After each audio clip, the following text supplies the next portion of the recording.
He moved quietly through the marble lobby, head bowed low, pushing the maintenance cart as if apologizing for his very presence in a skyscraper built of steel, glass, and towering ambition.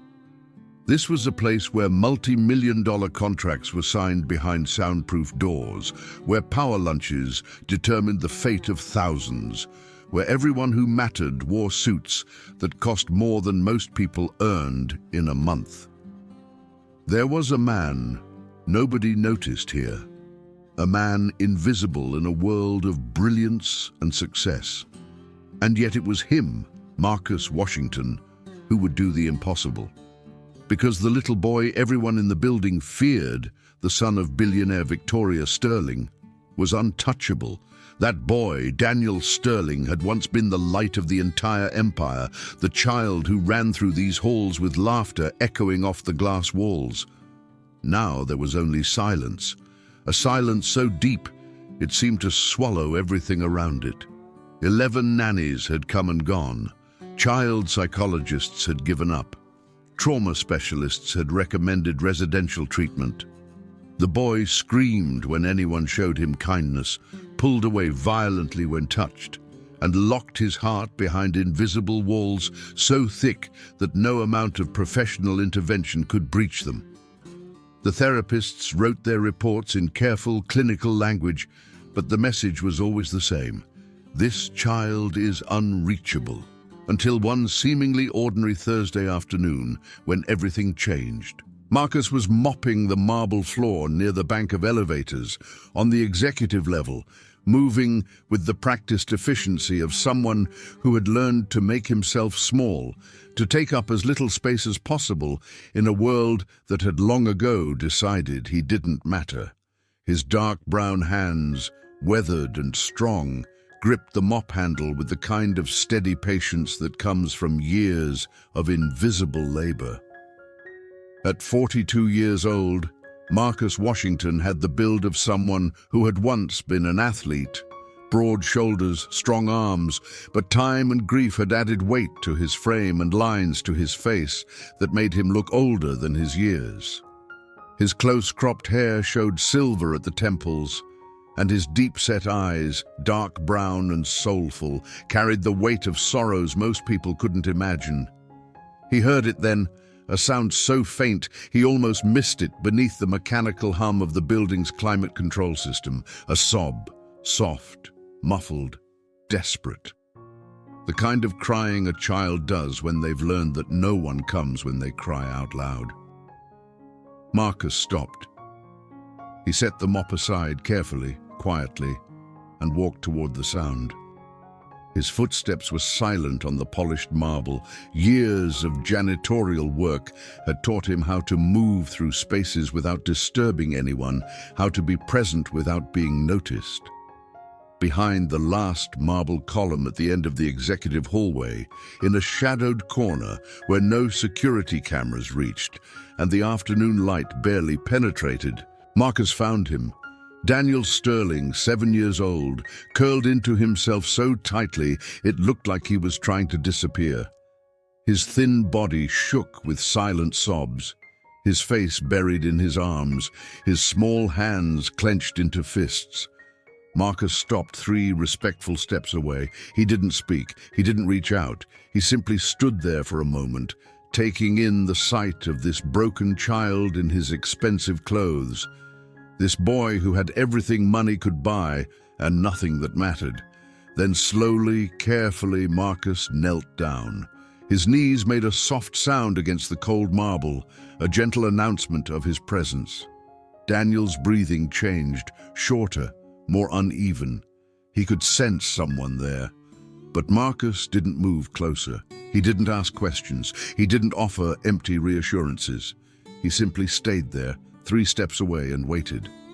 5 seconds. 10. 20. The silence between them was not empty. It was full of understanding, of patience, of the kind of presence that says, I see you, I see your pain, and I'm not going anywhere.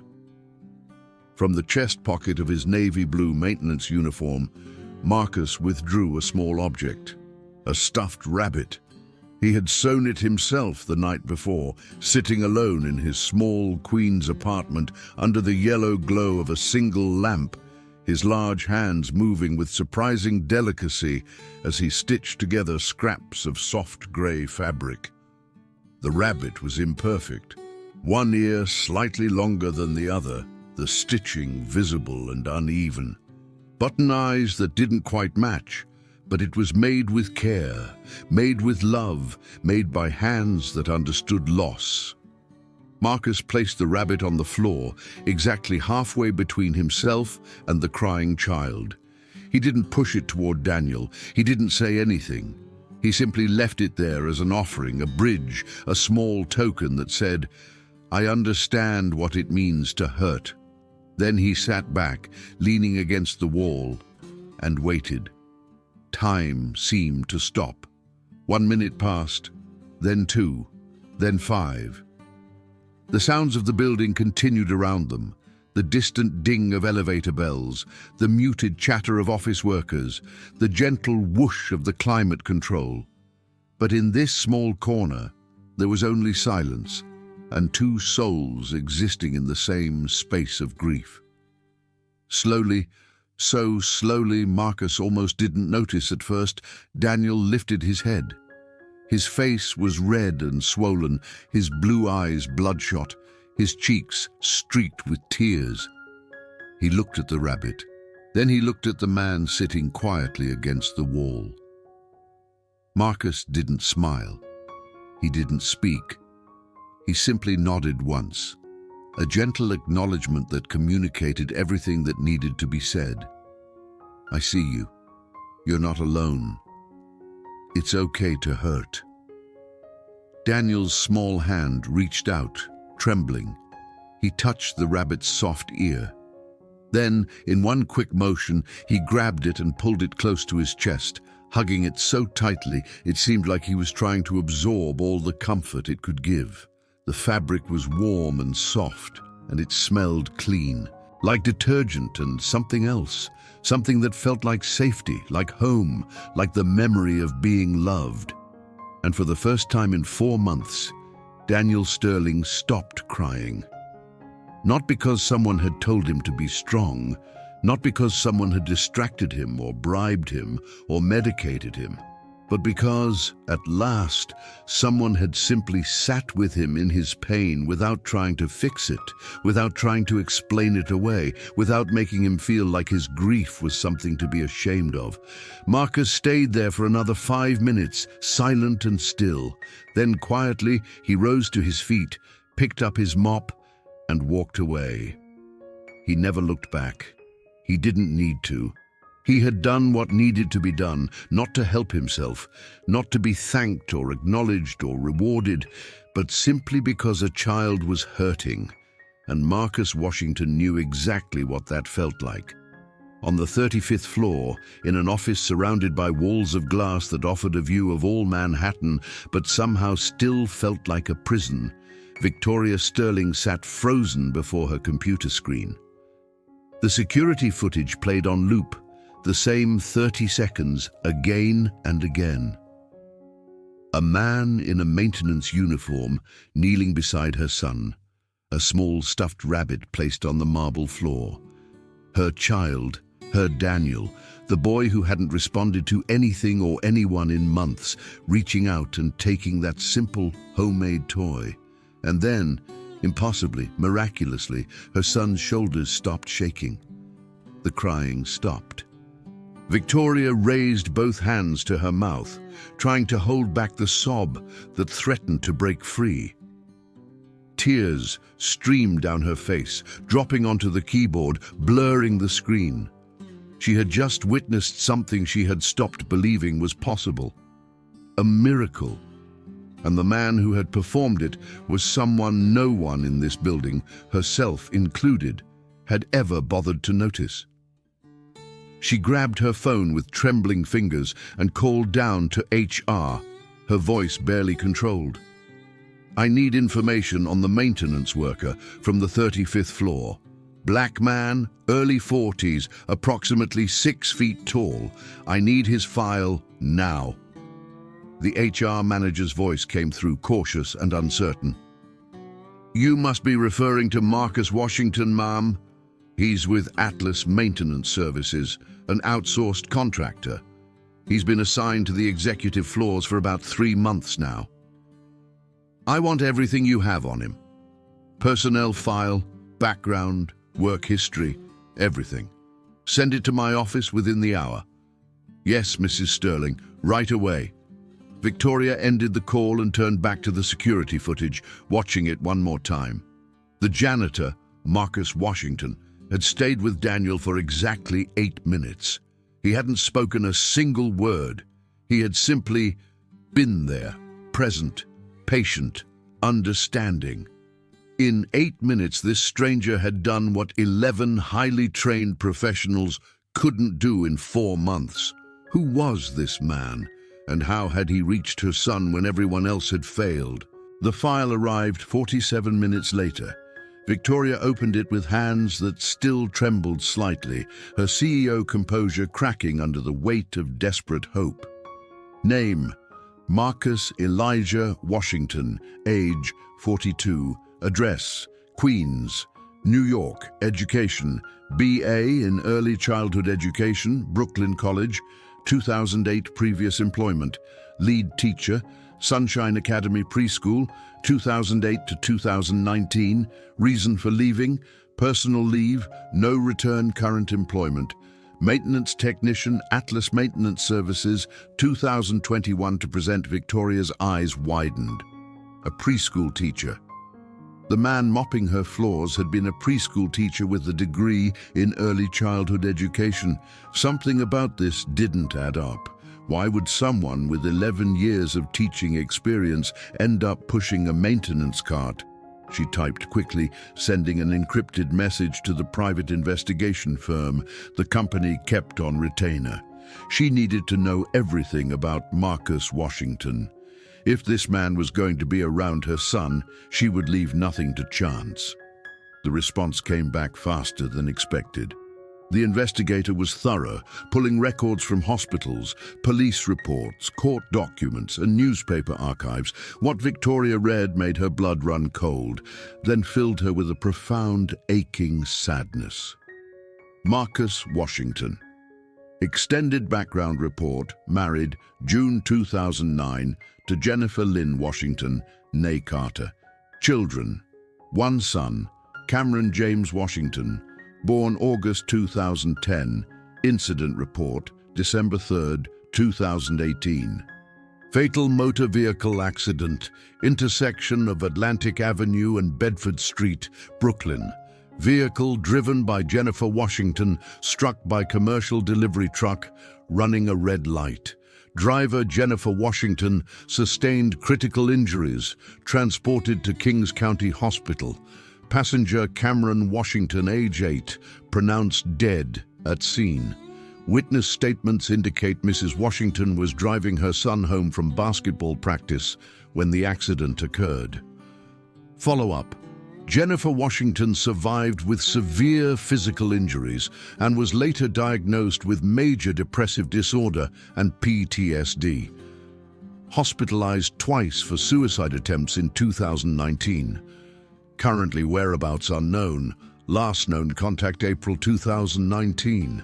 Marcus Washington took indefinite leave from Sunshine Academy, never returned to teaching. Sold family home in Brooklyn, relocated to Queens, no criminal record, no history of mental health treatment documented. Neighbors describe him as quiet, keeps to himself. Sometimes sits on park benches watching children play, but never approaches them. Victoria closed the file and sat in silence, the Manhattan skyline glittering outside her window like 1,000 cold stars. Now she understood. Marcus Washington wasn't just a man who happened to know how to comfort a grieving child. He was a father who had lost his son, a husband whose wife had left him, unable to bear the weight of their shared grief, a man who had once dedicated his life to caring for children, only to lose the one child who mattered most. And now that man, broken, grieving, invisible, had somehow found a way to reach her own broken, grieving, invisible son. Victoria wept. She wept for Marcus Washington, for his lost child, for his vanished wife. She wept for Daniel, for herself, for her husband Michael, who had died in that plane crash 4 months ago. And she wept because, for the first time since the worst day of her life, she felt something other than despair. She felt hope. The next morning, Daniel Sterling did something no one expected. He woke up, got dressed without resistance, and asked his current nanny, Mrs. Patricia Hayes, a 60-year-old woman with the patience of a saint and the resignation of someone who knew she'd probably be gone within a week, if he could go downstairs. Downstairs? Mrs. Hayes repeated, uncertain she'd heard correctly. You mean to the lobby? Daniel nodded, clutching the grey, stuffed rabbit to his chest. I want to see him. See who, sweetheart? The man who gave me Mr. Whiskers. He held up the rabbit, which he had apparently named during the night. Mrs. Hayes blinked rapidly, processing this information. Daniel hadn't spoken more than 2 or 3 words at a time in months. And now he was asking, actually asking, not screaming or demanding or refusing, to go somewhere, to see someone. Let me call your mother. Victoria answered on the first ring. When Mrs. Hayes explained what Daniel had asked for, there was a long silence on the line. Then, bring him down. I'll meet you there. 20 minutes later, Daniel Sterling stood in the executive lobby, his small hand gripping Mrs. Hayes' fingers so tightly it almost hurt. His other arm held Mr. Whiskers in a protective embrace. His eyes scanned the vast space with its soaring ceiling, its waterfall feature, its modern art installations that cost more than most people's houses.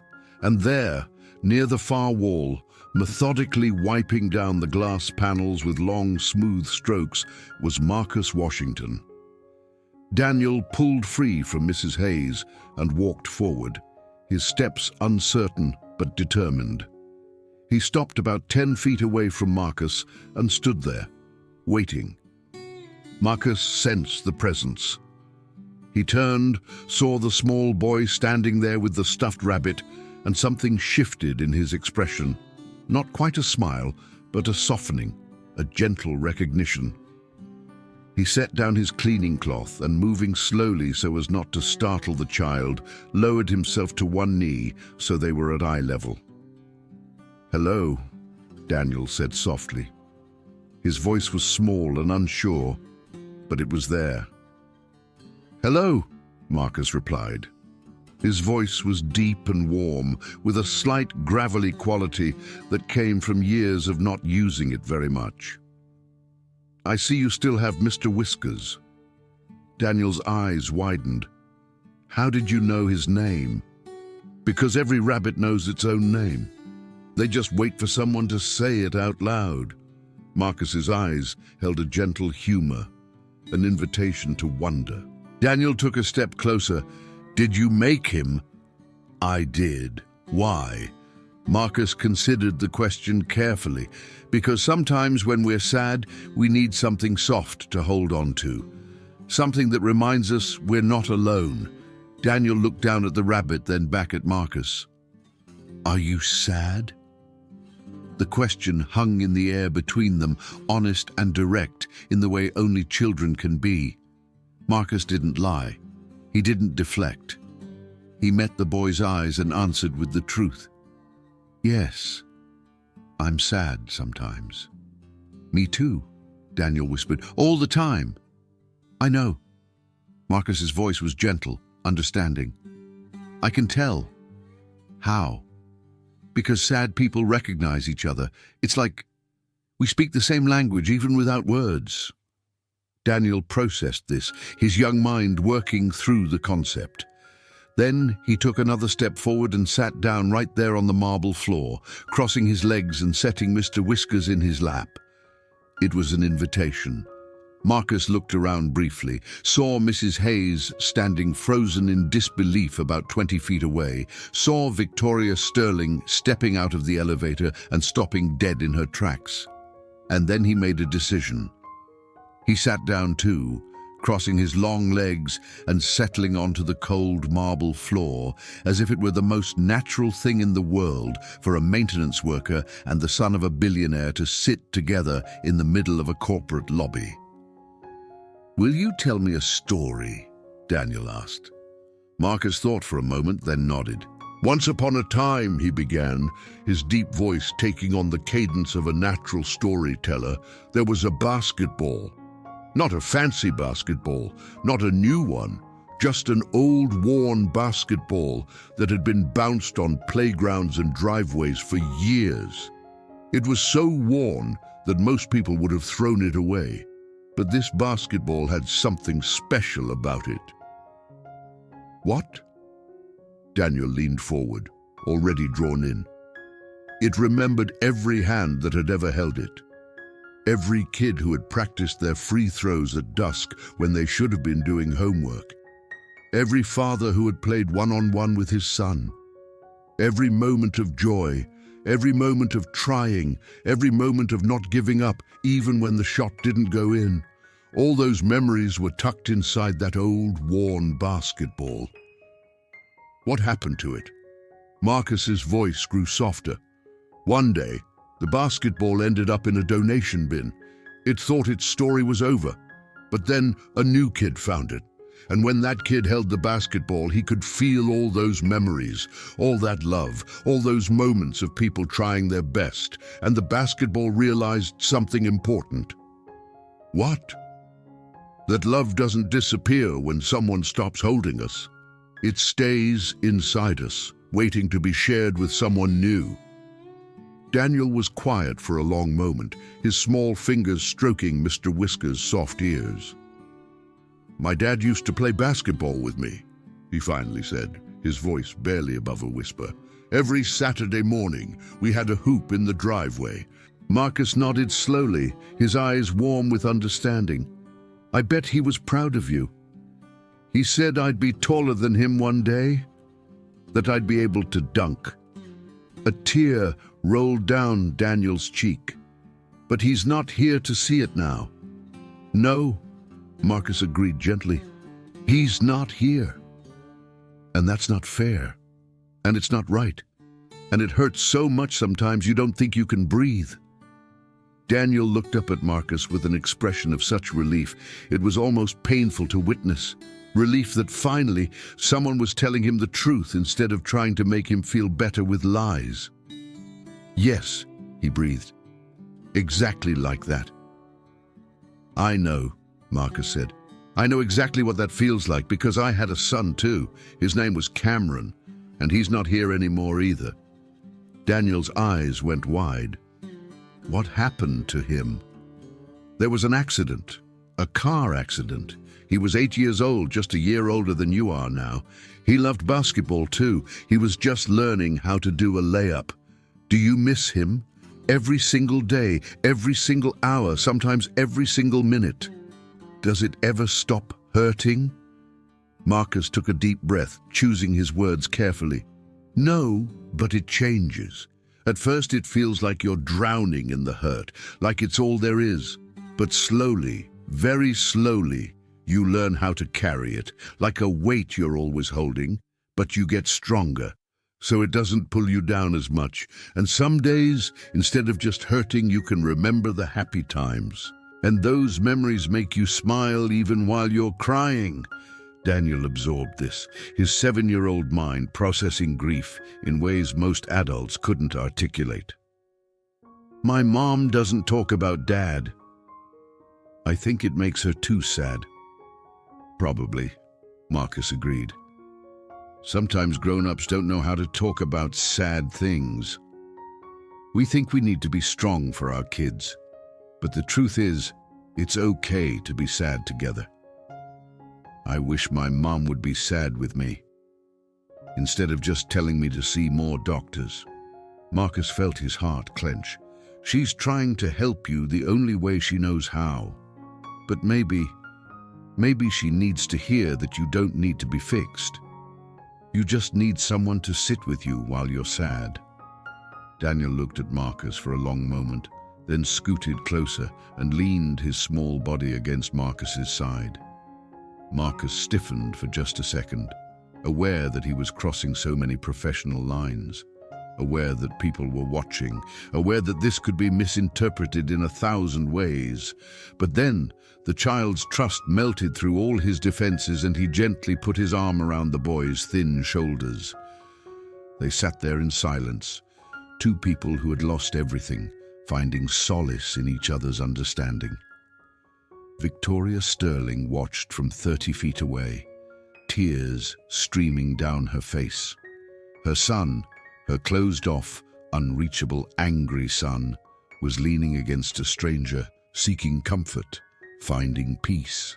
And the stranger, this man, Marcus Washington, held her child with the careful tenderness of someone who understood exactly how precious and how fragile that trust was. She pulled out her phone and made a call to her assistant. "Clear my schedule for the rest of the day and find out how I can speak privately with Marcus Washington today, as soon as possible." The meeting happened 3 hours later in a small conference room on the executive floor. Victoria had specifically chosen this room instead of her imposing corner office.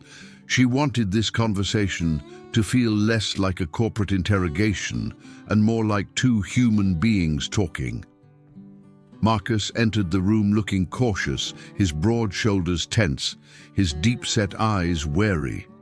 He had changed out of his maintenance uniform into a simple but clean button-down shirt and dark slacks, his version of professional attire. Victoria noticed the clothes were worn but cared for, pressed and neat, the attire of a man who had very little but treated what he had with respect. "Mr. Washington," Victoria began, gesturing to a chair across from her. "Please, sit down." Marcus sat, his posture straight but uncomfortable, his large hands folded on the table in front of him. "Mom, if this is about this morning—" "It is," Victoria interrupted, but her tone was gentle, "but not in the way you might think. You're not in trouble, Mr. Washington. Quite the opposite." Marcus's eyebrows rose slightly, but he said nothing, waiting. Victoria took a breath, trying to find the right words. "I need to start by thanking you. What you did for Daniel yesterday, and again this morning, no one has been able to reach him like that. Not therapists, not specialists, not me." Her voice cracked slightly on the last word. "In 4 months, my son has barely spoken 10 words. This morning he spoke to you. He asked for you. He trusted you." "I didn't do anything special, Mom," Marcus said quietly. "I just listened." "That's exactly my point." Victoria leaned forward slightly. "Everyone else has been trying to fix him, to treat him like a problem to be solved. But you—" She paused, searching his face. "You just saw him. You saw his pain and you sat with it. You didn't try to make it go away." Marcus nodded slowly. "Because you can't make that kind of pain go away. You can only be there while someone learns to live with it. You understand that because you've lived it." It wasn't a question. Marcus stiffened, his jaw tightening. "You read my file." "I did," Victoria admitted. "I needed to know who was interacting with my son. I needed to know if he was safe. And what I found—" She had to stop and compose herself. "I'm so sorry, Mr. Washington. I'm so sorry about Cameron, about your wife, about everything you've lost." Marcus looked down at his hands, his voice rough when he spoke. "That's personal, Mom. That's not something I talk about. I know, and I wouldn't bring it up except that I think it's the reason you were able to help Daniel when no one else could. You know exactly what he's going through. My son was 8. He loved basketball, video games, and telling terrible jokes. Marcus's voice was quiet but steady. His favorite color was blue. He wanted to be a marine biologist, even though he'd never even seen the ocean in person. He laughed so hard at cartoons, he'd sometimes fall off the couch. And when he died, a part of me died too. Victoria's eyes filled with tears. My husband, Michael, Daniel's father, died 4 months ago. Plane crash. He was flying home from a business trip. Daniel and I were at the airport waiting for him when we got the news. Daniel watched me collapse, watched the TSA agents and paramedics rush over, watched his whole world fall apart in a moment. "I'm sorry," Marcus said softly, and the genuine empathy in his voice made it clear these weren't just empty words. Since then, Daniel's been gone. Physically here, but emotionally absent, and I've been drowning trying to figure out how to save him.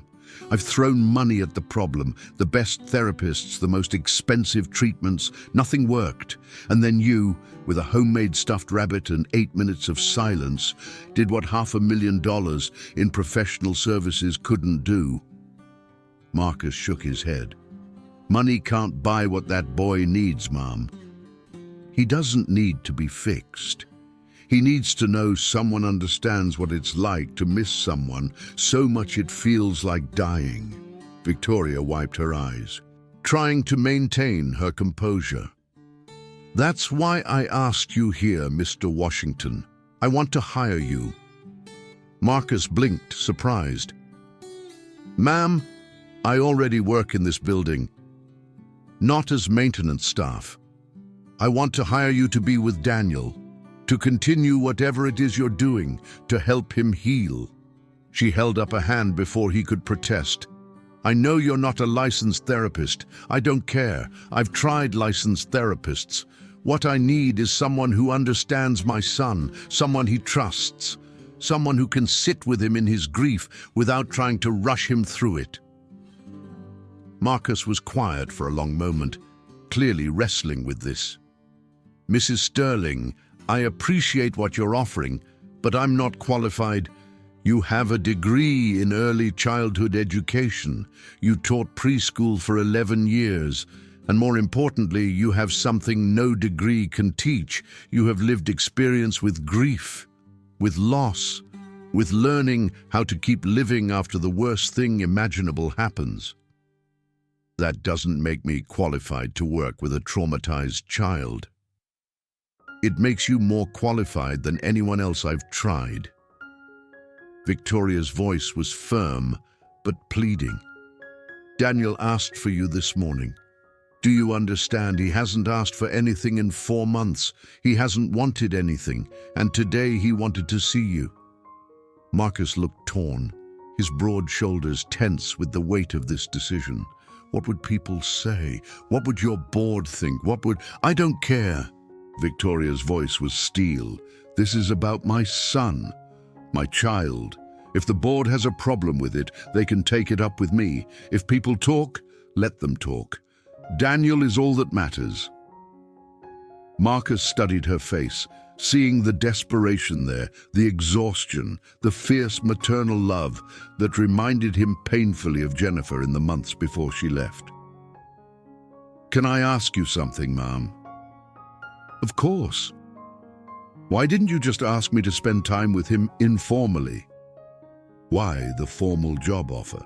Why involve HR and contracts and... Because, Victoria interrupted gently, I want to make sure you're protected too. I don't want anyone questioning your motives. I don't want anyone suggesting anything inappropriate. If you're formally employed by Sterling Industries to work with Daniel, with contracts and background checks and legal protections, then no one can question what you're doing or why. Marcus hadn't expected that answer. She wasn't just thinking about her son, she was thinking about him, about protecting him from the kind of suspicions and accusations that could destroy what was left of his life. That's thoughtful of you. You're going to be spending time with my son, Mr. Washington. That makes you important to me, and I protect the people who are important to me." Marcus took a long breath, his mind racing through all the implications, all the ways this could go wrong. But then he thought of Daniel's face this morning, the desperate hope in those blue eyes, the way the child had leaned against him seeking comfort, the first real peace he'd seen on that young face in months. "I have conditions," Marcus finally said. Victoria leaned forward. "Name them." "First, I don't replace his father. I'm not trying to be his dad. I'm just someone who understands, someone who listens. I need Daniel to understand that." "Agreed. What else?" "Second, I don't do this for the money. Pay me whatever you think is fair, but that's not why I'm saying yes. I'm saying yes because that boy's hurting, and if I can help even a little bit, then maybe Cameron didn't die for nothing." Victoria's breath caught. "Cameron would be proud of you." Marcus's eyes glistened, but he pushed forward. "And third, we name it after him. Whatever this is, this program, this position, whatever, we call it Cameron's Light. So my son is still part of something good in this world." Victoria stood up and extended her hand across the table, tears streaming down her face. "Cameron's Light it is. Welcome aboard, Mr. Washington." Marcus stood and shook her hand, his large dark hand enveloping her smaller pale one. And in that moment, two parents who had both lost everything found something they desperately needed: hope. The news spread through Sterling Industries like wildfire. Within hours, everyone knew that the CEO had hired the maintenance worker to spend time with her son. The reactions ranged from confusion to outrage to genuine curiosity. By the time the sun set over Manhattan that evening, the story had become the only thing anyone was talking about in the break rooms and elevators of the Sterling building. The board of directors called an emergency meeting for the following morning. Victoria walked into the boardroom on the 40th floor at exactly 9 a.m., her expression calm and controlled, her armor of professional composure firmly in place. The 12 board members were already seated around the massive mahogany table, their faces ranging from concerned to hostile. Lawrence Whitmore, the oldest board member at 73, spoke first. His voice was carefully modulated, the tone of someone trying to sound reasonable while delivering an ultimatum. "Victoria, we've asked you here because we're concerned. This decision regarding the maintenance worker—" "His name is Marcus Washington," Victoria interrupted coolly, "and he's no longer a maintenance worker. He's now officially employed as a youth counselor specialist for Sterling Industries." "Yes, well?" Whitmore cleared his throat uncomfortably. "That's precisely the problem. This man has no credentials in psychology, no training in trauma therapy, no background in childhood development beyond a basic teaching degree that he hasn't used in years. Yet you've given him unfettered access to your son. If something goes wrong, and Victoria, I'm saying this as someone who cares about you and Daniel, the liability exposure for this company could be catastrophic." Margaret Chen, the company's general counsel, jumped in. "We've looked at this from every angle, Victoria. If Mr. Washington makes any kind of mistake, if Daniel gets hurt or has a setback, the company could face massive litigation, not just from you, potentially, but from the state, from Child Protective Services, from... Are you suggesting I would sue my own company?" Victoria's voice was ice. "I'm suggesting," Margaret said carefully, "that emotions are running high right now. You've suffered a terrible loss. Daniel has suffered a terrible loss. And in your grief, you may be making decisions that aren't fully rational." The room went very quiet. Victoria stood up slowly, placing both hands on the table and leaning forward. Her voice, when she spoke, was deadly calm. Let me make something very clear. For 4 months, I have watched my son disappear. I've spent over $400,000 on the best specialists money can buy. I've followed every recommendation, tried every approach, done everything the experts told me to do. And my son got worse. He stopped speaking, stopped eating, stopped caring whether he lived or died. At 7 years old, he looked at me with dead eyes, and I knew I was losing him. She paused, letting that sink in. And then a maintenance worker with a homemade stuffed rabbit did what none of your approved experts could do. He reached my son, in 8 minutes, without medication, without degrees on the wall, without a 6-figure treatment plan. He simply sat with Daniel and let him be sad. And for the first time in 4 months, my son felt understood.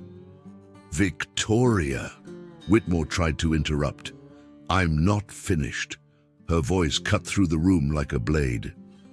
You're worried about liability, about professional credentials, about what people will think.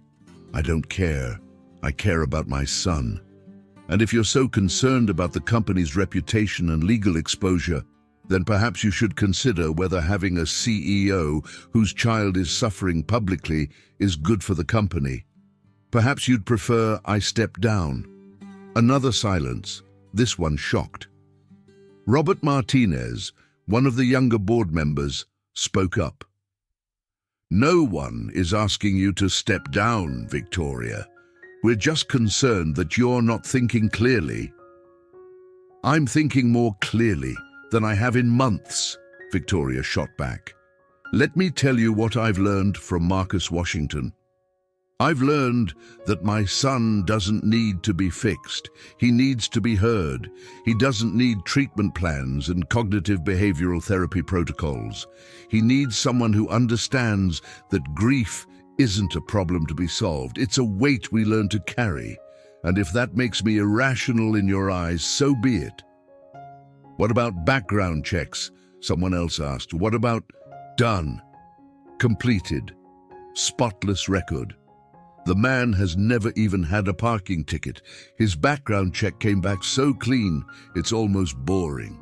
The only red flag, if you want to call it that, is that he lost his son in a tragic accident and his wife subsequently left him, which in my eyes makes him more qualified, not less. Margaret Chen shifted uncomfortably. What about insurance? What about already handled? I've personally secured additional liability coverage.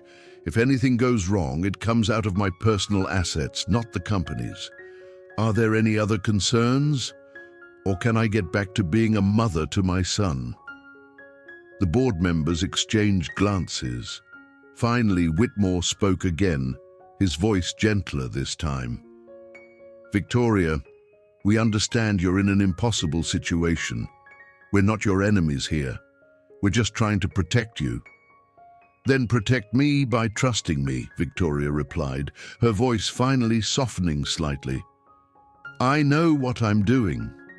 And more importantly, I know that what I'm doing is working.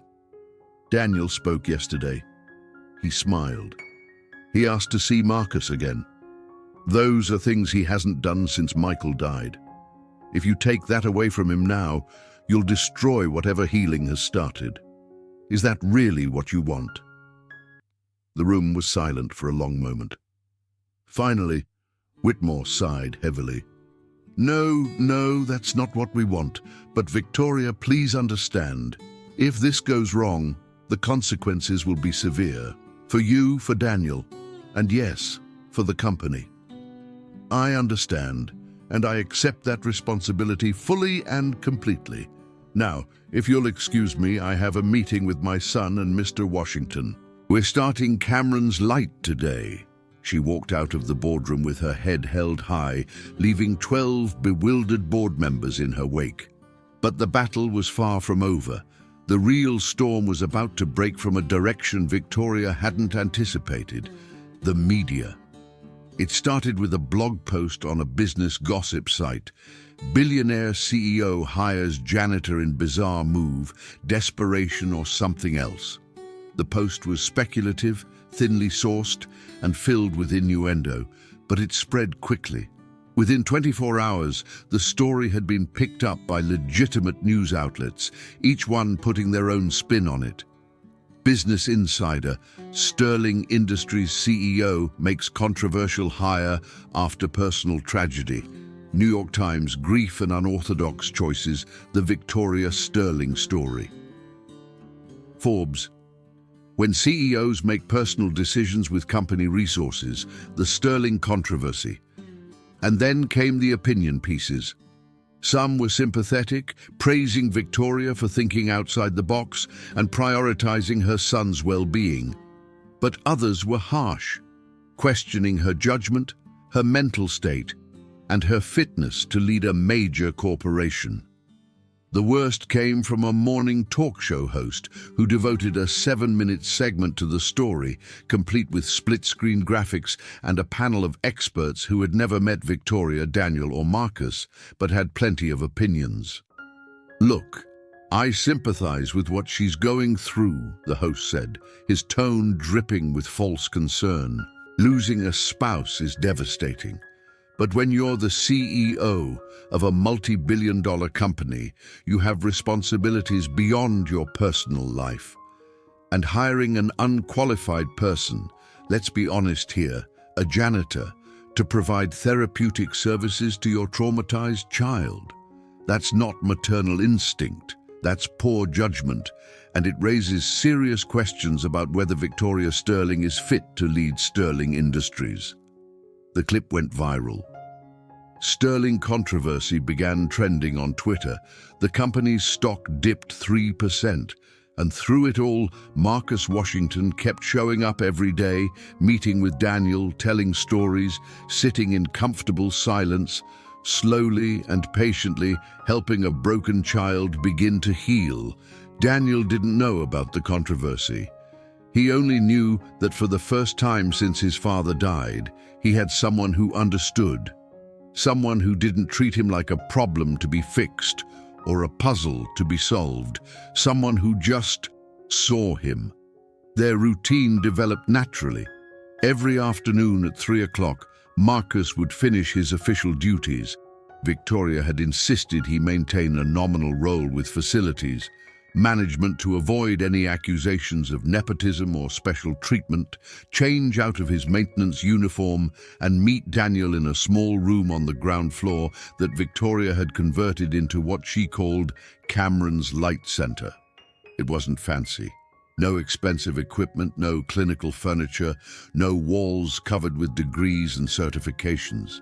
Just a comfortable space with soft lighting, floor cushions, shelves of simple toys, and windows that looked out onto a small garden area. On one wall hung a large photograph of a young boy with dark skin and a radiant smile, wearing a basketball jersey. Underneath a small plaque read, "Cameron James Washington, 2010 to 2018, the light that shows us how to keep living." The first week, Marcus and Daniel mostly sat in silence. Sometimes Daniel would play with the stuffed rabbit, Mr. Whiskers, which had become his constant companion. Sometimes he'd draw pictures, always the same scene, obsessively repeated, a plane falling from the sky. Marcus never commented on the drawings. He just sat nearby, present and patient. The second week, Daniel started asking questions. "Mr. Marcus, why did your son die?" "There was a car accident. A truck ran a red light and hit the car he was in." "Was he scared?" "I don't know, Daniel. I hope not. I hope it was so fast he didn't have time to be scared." "My dad fell from the sky. Do you think he was scared?" Marcus paused, choosing his words carefully. "I think if he was scared, he was probably thinking about you. About how much he loved you, about wanting to get home to you. Fear and love can exist at the same time." Daniel processed this. "I dream about him falling. I dream about him calling for me and I can't help him. That sounds like a really hard dream to have. Yeah. Daniel's voice was small. It makes me not want to sleep. I have hard dreams too. Sometimes I dream about Cameron. Sometimes I dream about the accident, even though I wasn't there. Sometimes I dream about my wife, Jennifer, who left after he died because she couldn't handle the sadness. Daniel's eyes went wide. Your wife left you? Yes, one day I woke up and she was gone. She left a note saying she couldn't live with the pain anymore.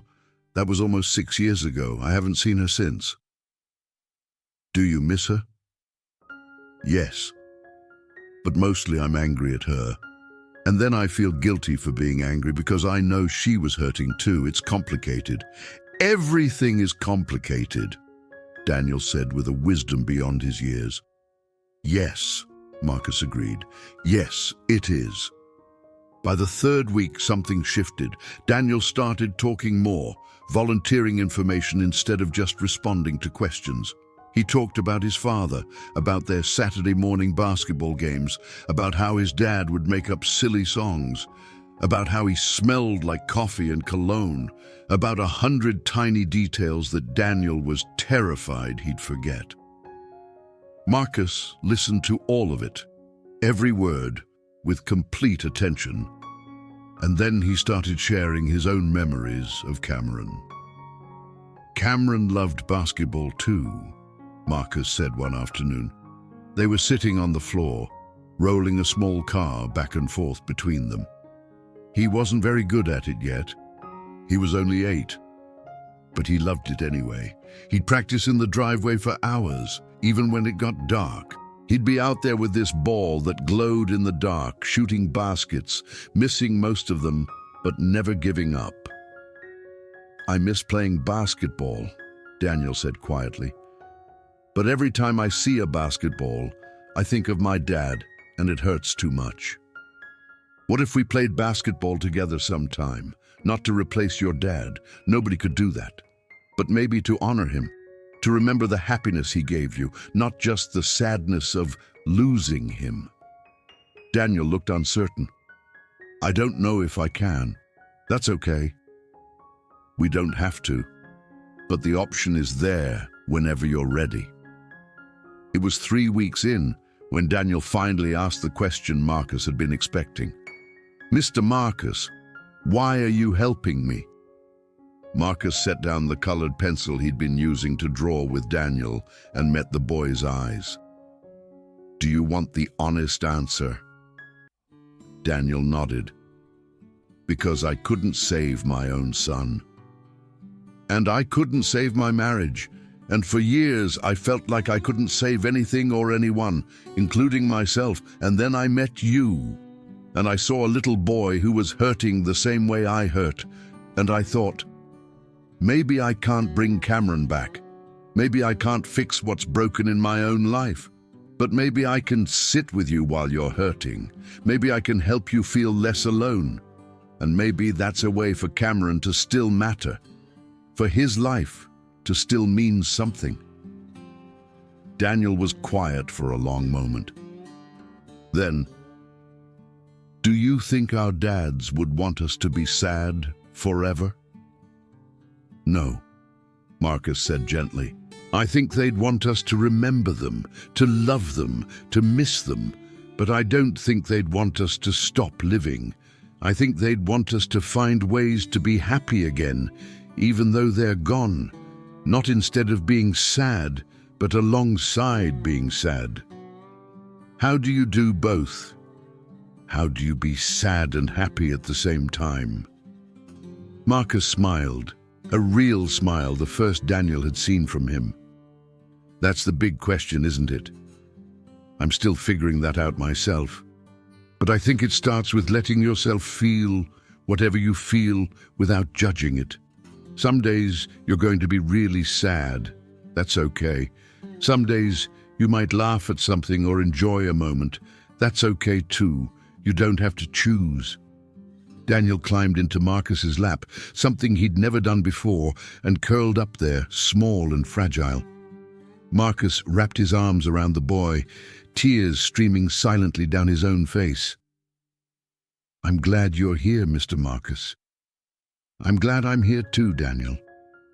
From her office on the 35th floor, Victoria watched the security feed of Cameron's light, tissues pressed to her face as she sobbed. Her son, her beautiful broken son, was being held, was being comforted, was healing.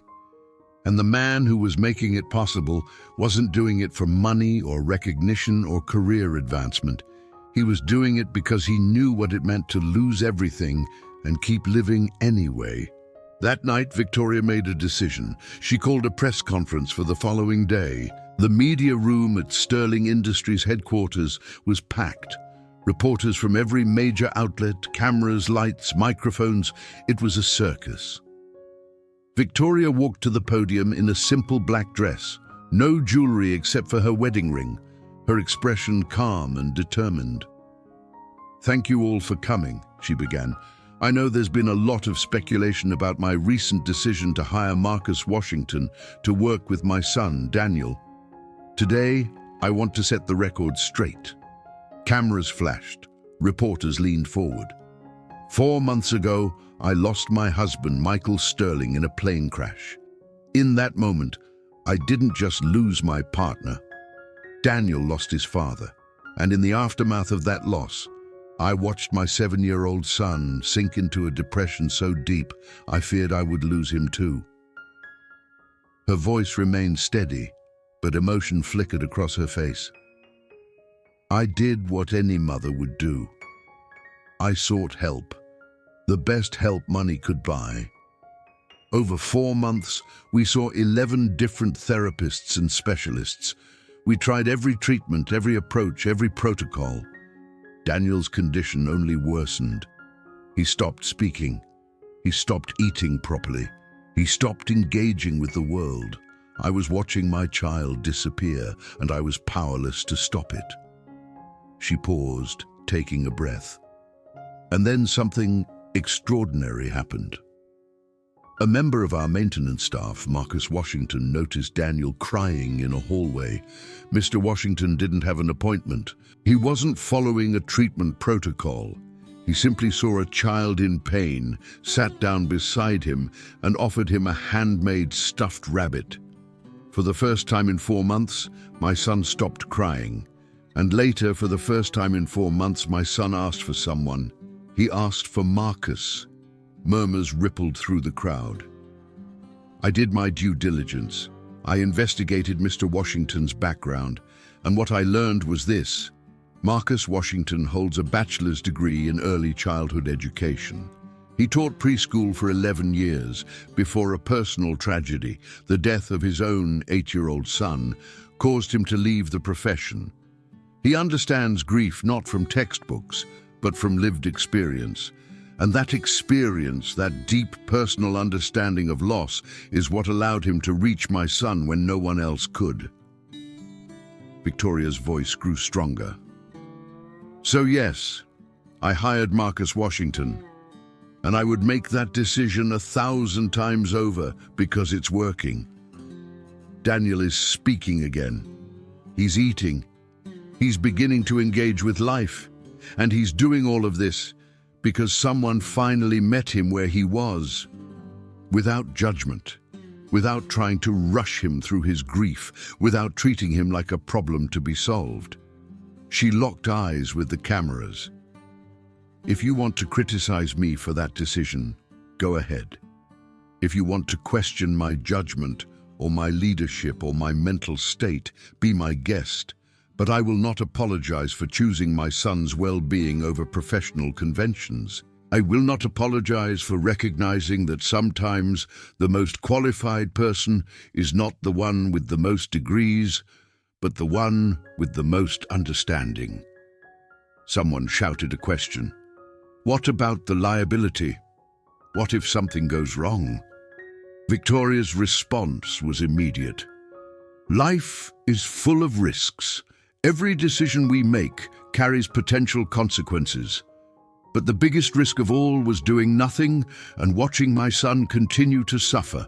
I chose action over paralysis. I chose hope over despair. And if that's controversial, then I'm proud to be controversial. Another question. What do you say to critics who claim you're using company resources for personal matters? I say that leaders are human beings. We have families, we have losses, we have struggles, and the idea that we should compartmentalize our humanity and check our personal lives at the door is not just unrealistic, it's unhealthy. Yes, I'm the CEO of Sterling Industries. I'm also a mother, and being a mother doesn't make me less qualified to lead this company.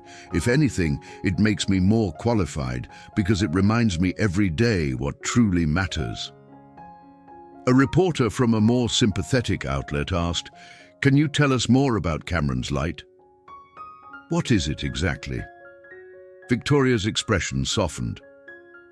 Cameron's Light is named for Marcus Washington's son, Cameron, who died at age 8. It's a program that provides support for children dealing with grief, trauma, and loss. The core principle is simple.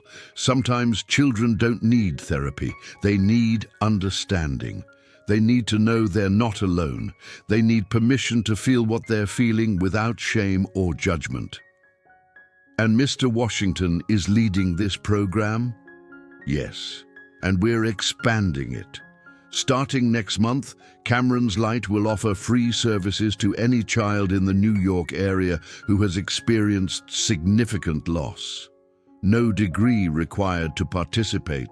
Just a willingness to listen, to be present, and to honor children's grief instead of trying to rush them past it. The press conference lasted another 20 minutes. By the time it ended, Victoria knew she'd gambled everything: her reputation, her standing with the board, possibly her career. But when she left that podium and took the elevator down to the ground floor, when she walked into Cameron's Light and saw Marcus and Daniel sitting together, building something out of Legos, both of them laughing at some private joke, she knew she'd made the right choice. "How'd it go?" Marcus asked, looking up. "I burned a lot of bridges," Victoria said with a tired smile. "But I think I built some better ones." Daniel ran over and hugged his mother's legs. "Mr. Marcus and I are building a castle. Want to help?" Victoria got down on the floor in her expensive dress and said, "I'd love to." And there, on the floor of a repurposed office space, 3 people who had lost everything began to build something new together. The backlash was immediate and fierce. That evening, the business news channels dissected Victoria's press conference frame by frame. Pundits argued about whether she'd shown strength or weakness, whether she'd defended her choices or revealed instability. The stock price of Sterling Industries dropped another 4%. 3 board members quietly submitted letters expressing concerns about the CEO's current capacity for leadership. And then the trolls found Marcus. It started on social media, anonymous accounts posting his photo, digging up details about Cameron's death, speculating about his relationship with Victoria, suggesting inappropriate motives for his interest in Daniel. The posts were vicious, racist, and designed to destroy him. Black man inserts himself into wealthy white family. What's his real angle? Unqualified janitor plays therapist. Disaster waiting to happen. Where's this guy's wife? What really happened there? Marcus tried to ignore it. He didn't have social media accounts anyway, didn't read the news, didn't pay attention to the noise. But one evening, as he was leaving the Sterling building, a group of protesters was waiting outside. "Predator, leave that child alone. We know what you're really after."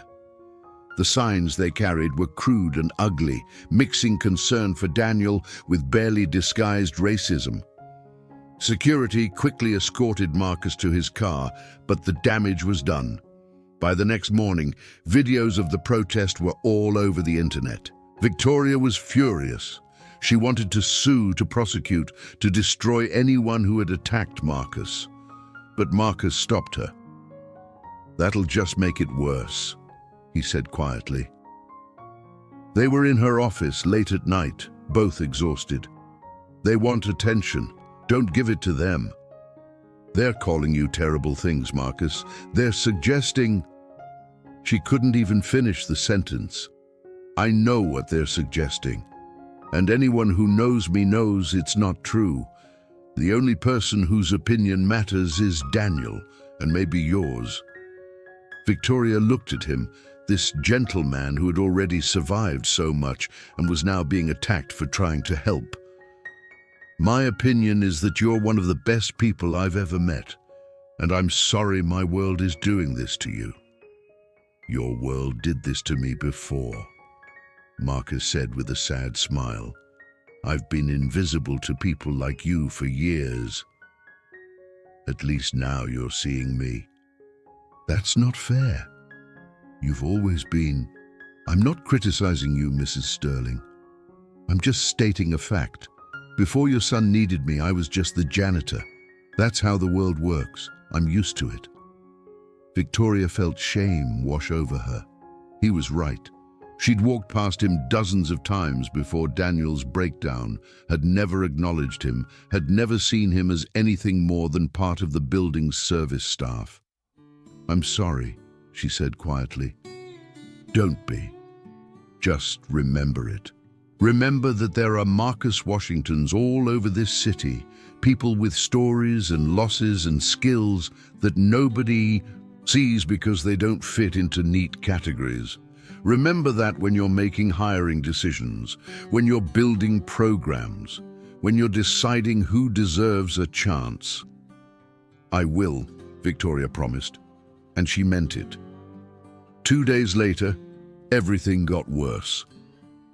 An anonymous complaint was filed with Child Protective Services, claiming that Daniel Sterling was being placed in an unsafe situation by his mother, who was allowing an unqualified individual with a suspicious background to have unsupervised access to the child.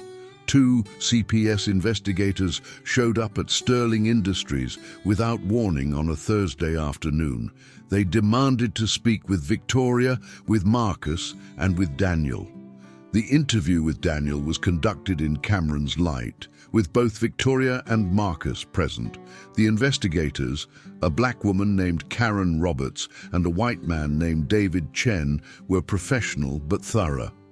Daniel, Karen began gently, we just want to ask you a few questions about Mr. Marcus. Is that okay? Daniel clutched Mr. Whiskers and nodded.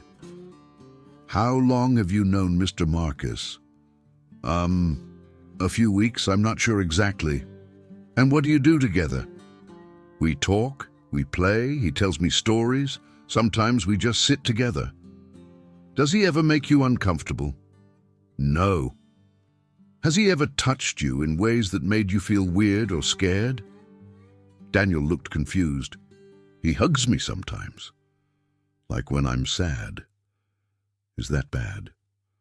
Not necessarily, David said. We just want to make sure you feel safe. I feel really safe with Mr. Marcus, Daniel said earnestly. He understands about my dad dying. His son died too, so he knows how it feels. The investigators exchanged glances. They'd read the file. And your mom, Karen continued, how do you feel about her bringing Mr. Marcus to spend time with you? I'm happy about it. Before Mr. Marcus, everyone kept trying to make me talk about my feelings or take medicine or do weird exercises. Mr. Marcus just lets me be sad, and that makes me feel better. The interview continued for another 20 minutes. Then the investigators spoke separately with Victoria and Marcus, asking detailed questions about supervision, boundaries, the nature of their relationship, and the protocols in place. Finally, after 3 hours, Karen and David delivered their conclusion. Mrs. Sterling, Mr. Washington, Karen began, based on our investigation, we don't find any evidence of inappropriate conduct or neglect.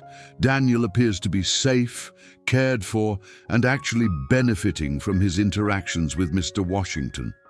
However, Victoria's heart sank at that word. However, David continued. We do have some concerns about the informal nature of these arrangements. Mr. Washington, you're not a licensed therapist or counselor, correct? Correct, Marcus said. And Mrs. Sterling, you're aware that providing unlicensed therapeutic services to minors can create legal complications. I'm aware, Victoria said tightly. That's why we call it mentoring, not therapy. Marcus isn't treating Daniel. He's simply spending time with him as a trusted adult. That's a fine line, Karen observed. It's an important line, Victoria countered, and we're very careful about it. Marcus doesn't diagnose, he doesn't prescribe, he doesn't make treatment decisions. He listens, he shares his experiences, and he provides companionship. That's not therapy, that's mentorship. It's what happens in programs like Big Brothers Big Sisters every day. David made some notes. Fair enough. And what protocols are in place for supervision? All interactions take place either in Cameron's Light, which has cameras, or in public spaces. Marcus is never alone with Daniel in private settings. We have regular check-ins with Dr. Sarah Okonkwo, a licensed child psychologist who provides oversight and consultation. This was new information. Victoria had actually hired Dr. Okonkwo just 2 days earlier, anticipating exactly this kind of scrutiny. Karen nodded slowly. That's good. That's the kind of structure that makes this more defensible. We're going to recommend that the case be closed with no findings of concern. But Mrs. Sterling, Mr. Washington, please understand, this will likely not be the last time someone questions this arrangement.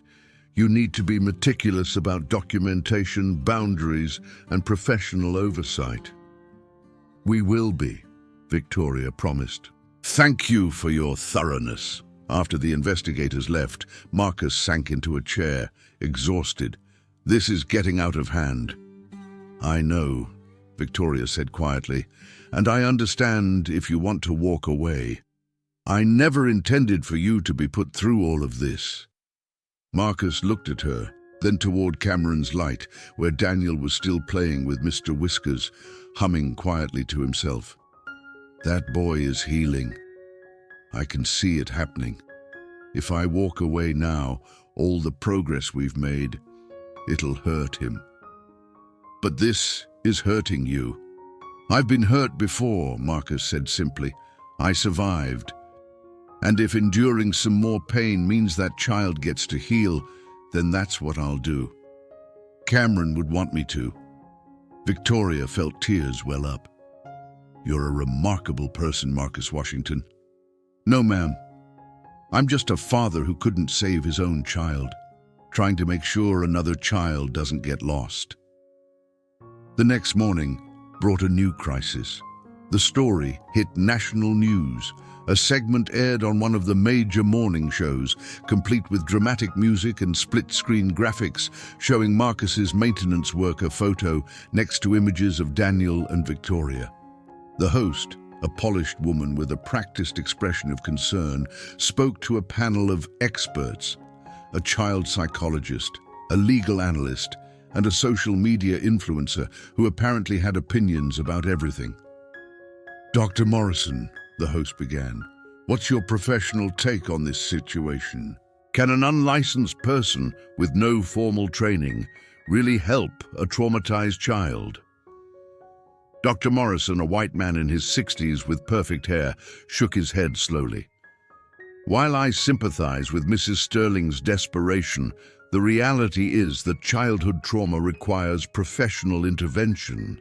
This Mr. Washington, despite his good intentions, could actually be doing more harm than good. Children with PTSD need evidence-based treatments, not well-meaning amateurs. But the child is reportedly improving, the host countered. Doesn't that count for something? Short-term improvements don't necessarily indicate long-term healing, Dr. Morrison said smoothly. Without proper assessment and treatment protocols, we have no way of knowing if this child is truly healing or simply forming an unhealthy attachment. The legal analyst jumped in. And from a liability standpoint, this is a nightmare. If anything goes wrong, and statistically something likely will, Mrs. Sterling and her company face massive exposure. I'm frankly shocked that Sterling Industries' legal team approved this arrangement. The social media influencer, a young woman with millions of followers, had a different take. I think people are missing the point here. This isn't about credentials or liability. It's about a mother doing whatever it takes to help her child. And honestly, maybe we need to question why our system requires so much paperwork and certification to just care about kids. Like, sometimes don't people just need someone who gets it? That's a dangerously naive perspective, Dr. Morrison interjected. Professional boundaries exist for a reason. They protect vulnerable children from what? The influencer shot back. From someone who actually understands their pain? Y'all are so worried about protocols and procedures that you've forgotten how to just be human with people. The segment devolved into an argument that generated millions of social media impressions and countless hot takes.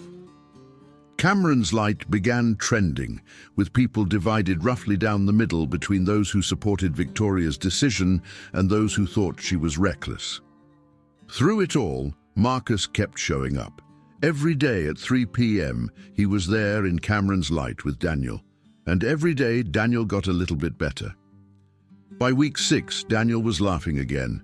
Not constantly, not without moments of sadness, but genuine laughter at Marcus's stories, at silly jokes, at the simple joy of playing. By week 8, Daniel asked if he could invite another kid to Cameron's light, a classmate whose mother had died the previous year. Victoria said yes, and suddenly there were 2 children sitting with Marcus, listening to his stories, healing together. By week 10, there were 5 children, then 7, then a dozen.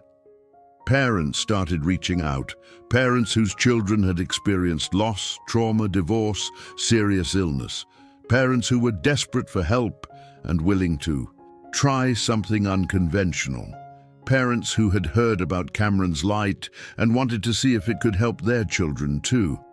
Marcus couldn't handle them all alone. So Victoria started recruiting volunteers, not licensed therapists, though some volunteers had therapeutic backgrounds, but people who had lived through loss and were willing to sit with children in their grief.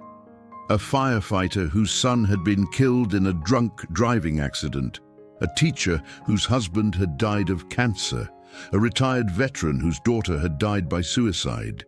Each brought their own story of loss, their own hard-won wisdom about survival. Cameron's light expanded from 1 room to 3, then to an entire floor, then to a satellite location in Queens, near where Marcus lived. The structure was simple. Adult volunteers, called light bearers, were matched with small groups of children dealing with similar types of loss. The groups met twice weekly. There was no formal curriculum, no treatment protocol, just storytelling, art, play, and most importantly, permission to grieve without judgment or timelines. Marcus trained the new volunteers personally. He taught them the core principle that had guided his work with Daniel. We're not here to fix these children. We're here to witness their pain, to honor it, and to show them that it's possible to carry grief and still live. The results were remarkable. Children who had been closed off began to open up. Families who had been struggling found community. And slowly, quietly, without fanfare or media attention, Cameron's light became exactly what its name suggested, a light in the darkness for children who needed to know they weren't alone. But not everyone was happy about the program's success. Dr. James Thornton was a prominent child psychiatrist who ran a network of private therapeutic practices throughout New York City. He'd built his reputation on treating childhood trauma, and business was very good. When Cameron's light started drawing clients away from traditional therapeutic services, he took notice, and he was not pleased. Dr. Thornton began writing op-eds questioning the program's methodology. He went on local news shows warning about the dangers of unlicensed grief counseling. He filed complaints with professional licensing boards, arguing that Cameron's Light was practicing therapy without proper credentials. "What Victoria Sterling has created is well-meaning but dangerous," he said during one televised interview. "These children need professional care, not amateur hour with untrained volunteers." The fact that some children seem to improve doesn't validate the approach. It just means we're getting lucky, until we're not. Victoria fought back, but carefully. She didn't want to get into a public battle with a respected psychiatrist. Instead, she hired researchers to study Cameron's Light's outcomes, documenting the improvements in children's functioning, their return to school, their ability to re-engage with life. The data was compelling. Children who participated in Cameron's Light showed statistically significant improvements in measures of depression, anxiety, and social functioning. The improvements weren't just short-term. Follow-up studies showed sustained benefits 6 months and even a year later.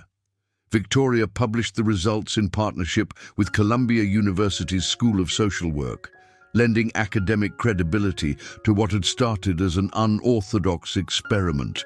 But Dr. Thornton wasn't satisfied. He escalated, filing a complaint with the New York State Office of Children and Family Services, alleging that Cameron's Light was providing unlicensed mental health services to minors and should be shut down pending a full investigation. The investigation took 3 months and was exhaustive. Inspectors interviewed dozens of families, observed sessions at Cameron's Light, reviewed all documentation and protocols, and consulted with independent experts. Their conclusion, delivered in a 47-page report, essentially validated Cameron's Light's approach. While Cameron's Light does not provide traditional therapeutic services and its volunteers are not licensed mental health professionals, the program operates within the bounds of peer support and mentorship services, which do not require professional licensing. The program has appropriate oversight, including consultation with licensed professionals, maintains clear boundaries, and has demonstrated positive outcomes for participants. We find no basis for regulatory action. Dr. Thornton was furious, but there was nothing more he could do. Victoria framed a copy of the report and hung it on the wall of Cameron's Light's main office.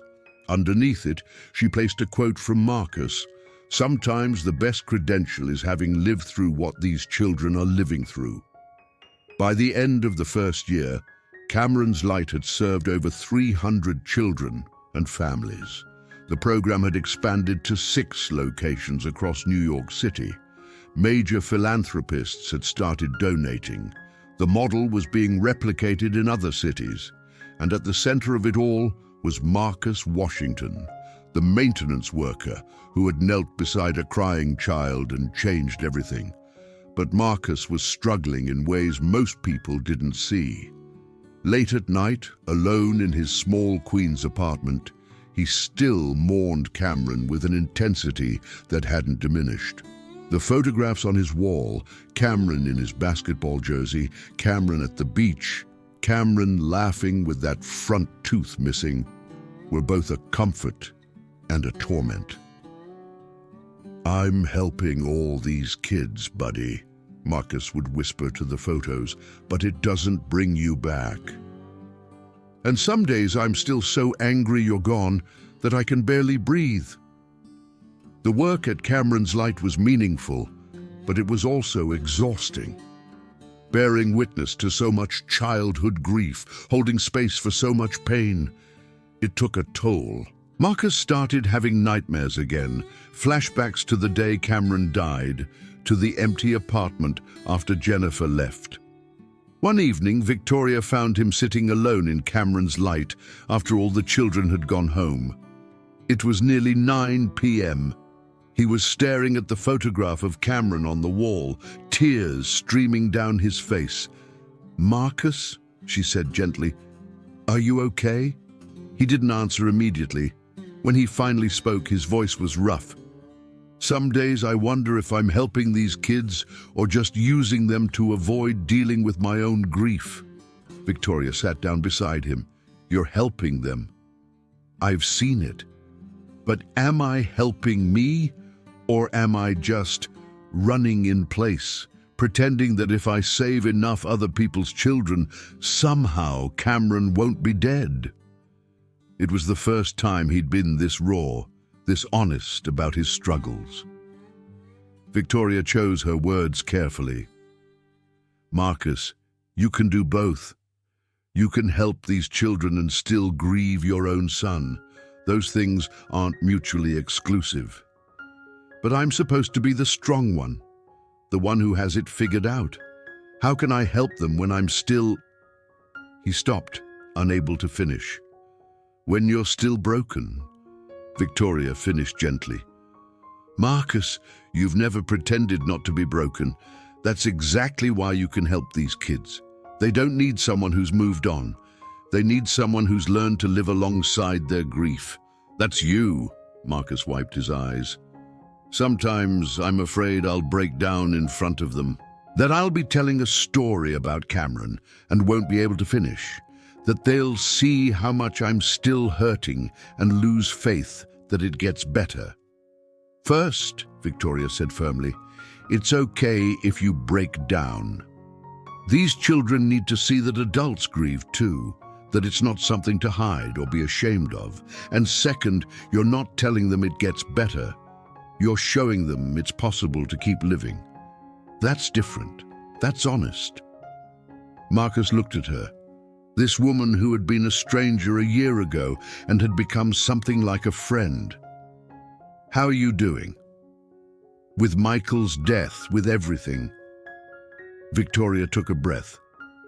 "Some days are harder than others. I still reach for my phone to call him before I remember he's gone. I still wake up at night and panic because he's not there. But watching Daniel heal, it helps. And knowing that something good came from all this tragedy, Cameron's light, helping all these families, it makes the pain feel less pointless." "Less pointless," Marcus repeated. "That's a good way to put it. That's all any of us can hope for, isn't it? That our pain serves some purpose." They sat together in the quiet room, two people who had lost everything and somehow found a way to build something beautiful from the ruins. "I think you need support too," Victoria finally said. "You're carrying everyone else's grief on top of your own. That's not sustainable." "I'm fine." "Marcus," her tone was gentle but firm, "you're not fine. And that's okay. But you need help, real help. Not just showing up and being strong for these kids, but actually processing your own loss." Marcus was quiet for a long time. Finally, he nodded. "Maybe you're right. Maybe I've been so focused on helping everyone else that I forgot I need help too." "I know a therapist," Victoria said. "Dr. Sarah Okonkwo, the one who provides oversight for Cameron's light. She specializes in grief and trauma. She's helped me. I think she could help you too." Marcus hesitated. The idea of going to therapy felt like an admission of failure, like he couldn't handle his own pain. But then he thought about Cameron, about what he'd want for his father. Cameron would want him to be happy, to heal, to live a full life, not just survive. "Okay," Marcus said, "I'll give it a try." And so Marcus began his own healing journey, working with Dr. Okonkwo to process not just Cameron's death, but Jennifer's abandonment, the loss of his teaching career, the years of invisible grief he'd carried alone. It was hard. Some sessions left him raw and exhausted, but slowly, gradually, he began to feel lighter. The nightmares became less frequent, the flashbacks less intense. He started to believe that maybe, just maybe, he deserved to be happy again. Meanwhile, Daniel was thriving. At 8 years old now, he was back in school full-time, playing on a basketball team. Marcus coached it, and even talking about his father without dissolving into tears. "Mr. Marcus," Daniel said one afternoon at Cameron's light, "I've been thinking about something." "What's that?" "Cameron can't be here, right?" "Because he died." "Right," Marcus said, unsure where this was going. "But in a way, he is here. Because Cameron's light is named for him. Because all these kids are being helped because of him. So even though he's dead, he's still doing good things. Through you." Marcus felt his throat tighten with emotion. "Yes," he managed. "Yes, I think that's exactly right. So maybe my dad is still here too. Through me. Like when I help other kids at school who are sad, or when I tell Mom stories about him so she can remember. Maybe that's how people stay alive after they die, through the people who loved them." Marcus pulled Daniel into a hug, tears streaming down his face. "You're a very wise young man, Daniel Sterling. Your father would be so proud of you." "Do you think Cameron is proud of you?" "I hope so. I really, really hope so." It was Daniel who gave Marcus the push he needed to take the next big step in his healing.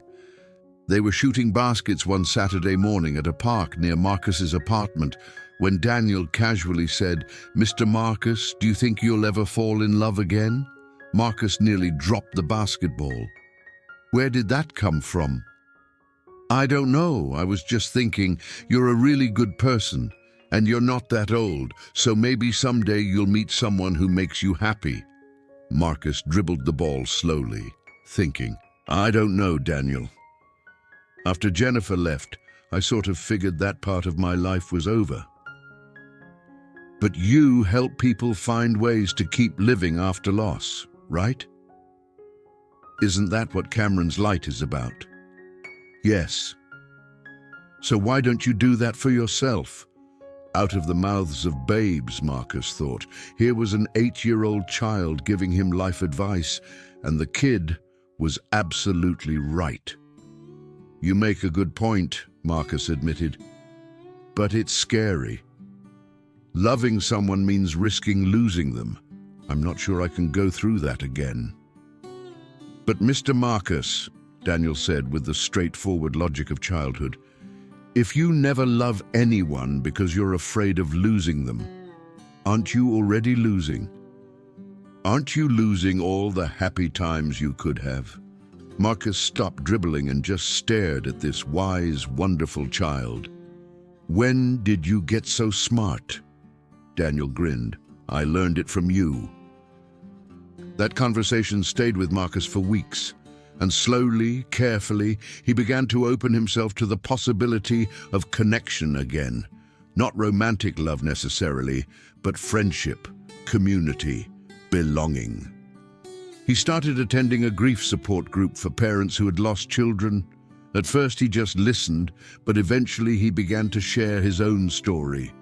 He met other fathers who understood his pain, other people who were learning to live with loss. One of those people was Regina Holmes, a 40-year-old nurse whose daughter had died of leukemia 3 years earlier. Regina was African American like Marcus, with warm brown eyes, natural hair she wore in long locks, and a smile that suggested she'd learned how to find joy again, despite her grief. They started as friends, bonding over their shared experiences of loss. Coffee after support group meetings turned into longer conversations. Those conversations turned into walks in the park, dinners, eventually real dates. Marcus felt guilty at first. Guilty for being happy, guilty for moving forward, guilty for allowing himself to feel something for someone who wasn't Jennifer. But Regina understood that guilt. "Loving me doesn't mean you've stopped loving Jennifer," she told him one evening as they sat on a bench watching the sunset. "And loving me doesn't dishonor Cameron's memory. You have enough love in your heart for all of us, the living and the dead." "How are you so wise?" Marcus asked, taking her hand. Because I've been where you are, Regina said. After Maya died, I thought I'd never smile again. Thought I didn't deserve to be happy when my baby was gone. But then I realized Maya wouldn't want me to stop living. She'd want me to love, to laugh, to find joy. Our children don't want us to be monuments to their memory. They want us to live. Marcus thought about Cameron, about his bright-eyed, basketball-loving, joke-telling son. Regina was right. Cameron would want him to be happy, would want him to love again, would want him to have a full life. I'm not ready for anything serious yet, Marcus said honestly, but I like you. I like spending time with you, and I'd like to see where this goes. Regina smiled. That's all I'm asking for. One day at a time, when Marcus told Daniel about Regina, the boy's reaction was enthusiastic. Does this mean you're going to get married? Whoa, slow down, Marcus laughed. We're just dating. Just getting to know each other. But you like her? I do. Is she nice? She's very nice. Does she know about Cameron? She does. She lost her daughter, so she understands. Daniel processed this, then smiled. I'm glad you're not alone anymore, Mr. Marcus. You deserve to be happy. Marcus felt his eyes sting with tears. Thank you, Daniel. That means a lot. As Cameron's light continued to grow, Victoria made a decision that surprised everyone. She stepped back from day-to-day operations at Sterling Industries, moving into a more strategic role that allowed her to spend more time with Daniel and with the non-profit. I spent years building a business empire, she told the board of directors when she announced her decision. And I'm proud of that work. But Sterling Industries will be fine with new leadership. My son only has one childhood. Cameron's light is helping hundreds of children and families. Those things need me more than quarterly earnings reports do. There was grumbling, of course. Some board members felt she was abandoning her responsibilities, but others, including a few who had initially opposed her hiring of Marcus, came around. You know what? Lawrence Whitmore admitted in a private conversation, you were right and I was wrong. About Marcus Washington, about Cameron's light, about all of it. You saw something the rest of us missed, and you had the courage to follow your instincts even when everyone questioned you. That's real leadership. Victoria smiled. I was just a mother trying to save her son. But thank you. You saved more than just your son, Whitmore said. You've helped hundreds of families. You've changed how people think about childhood grief. That's a bigger legacy than any business deal you could have made. By the program's second anniversary, Cameron's light had helped over 1,000 children. The model had been replicated in 12 cities across the country. Major foundations were funding research on the program's outcomes. And Marcus Washington had been featured in Time magazine's list of Heroes of the Year. The article about him read, in part, Marcus Washington doesn't have a fancy degree in psychology. He's not a celebrity with a platform or a politician with power. He's a former teacher and maintenance worker who lost his son in a tragic accident and turned his grief into a gift for others.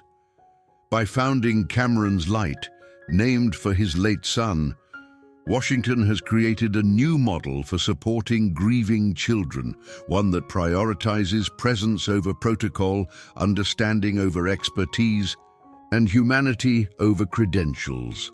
In a world obsessed with professional qualifications, Marcus Washington reminds us that sometimes the best help comes from those who've walked the path themselves. When Marcus read the article, sitting in his small Queens apartment with Regina beside him, he wept. Not from sadness, but from the strange, overwhelming feeling that his pain had somehow been alchemized into purpose. Cameron would be so proud, Regina said softly, holding his hand. "I hope so," Marcus replied. "God, I hope so." The third anniversary celebration of Cameron's Light was held in a large community center in Manhattan. Hundreds of people attended, children who had been helped by the program, families, volunteers, donors, and supporters. Victoria gave a speech talking about the journey from that desperate day when she'd first seen Marcus kneel beside her crying son to the thriving network of support that now existed. Daniel, now 9 years old and confident, stood beside her holding the grey stuffed rabbit that had started everything. Then Marcus spoke. He talked about Cameron, about the pain of loss, about the long dark years when he felt invisible and purposeless. And he talked about how one moment, one decision to stop and sit with a hurting child had changed everything. "I didn't know it then," Marcus said, his deep voice carrying across the packed room. "But that was the moment my life started again. Not because I saved Daniel, though I hope I helped him, but because Daniel saved me. He gave me a reason to keep living, to keep hoping, to believe that even though Cameron is gone, there's still good I can do in this world." There wasn't a dry eye in the room. After the speeches, after the cake and celebration, Marcus found himself standing alone in front of the large photograph of Cameron that hung on the wall. The same photo that had been there since day one. His son in his basketball jersey, grinning that gap-toothed smile that Marcus would never forget. "Hey, buddy," Marcus whispered, "I hope I'm making you proud. I hope you know that everything good that's come from all this, it's because of you. You're still here, Cam, you're still changing lives. And I miss you every single day, but I'm okay now. I'm actually okay." He felt a small hand slip into his.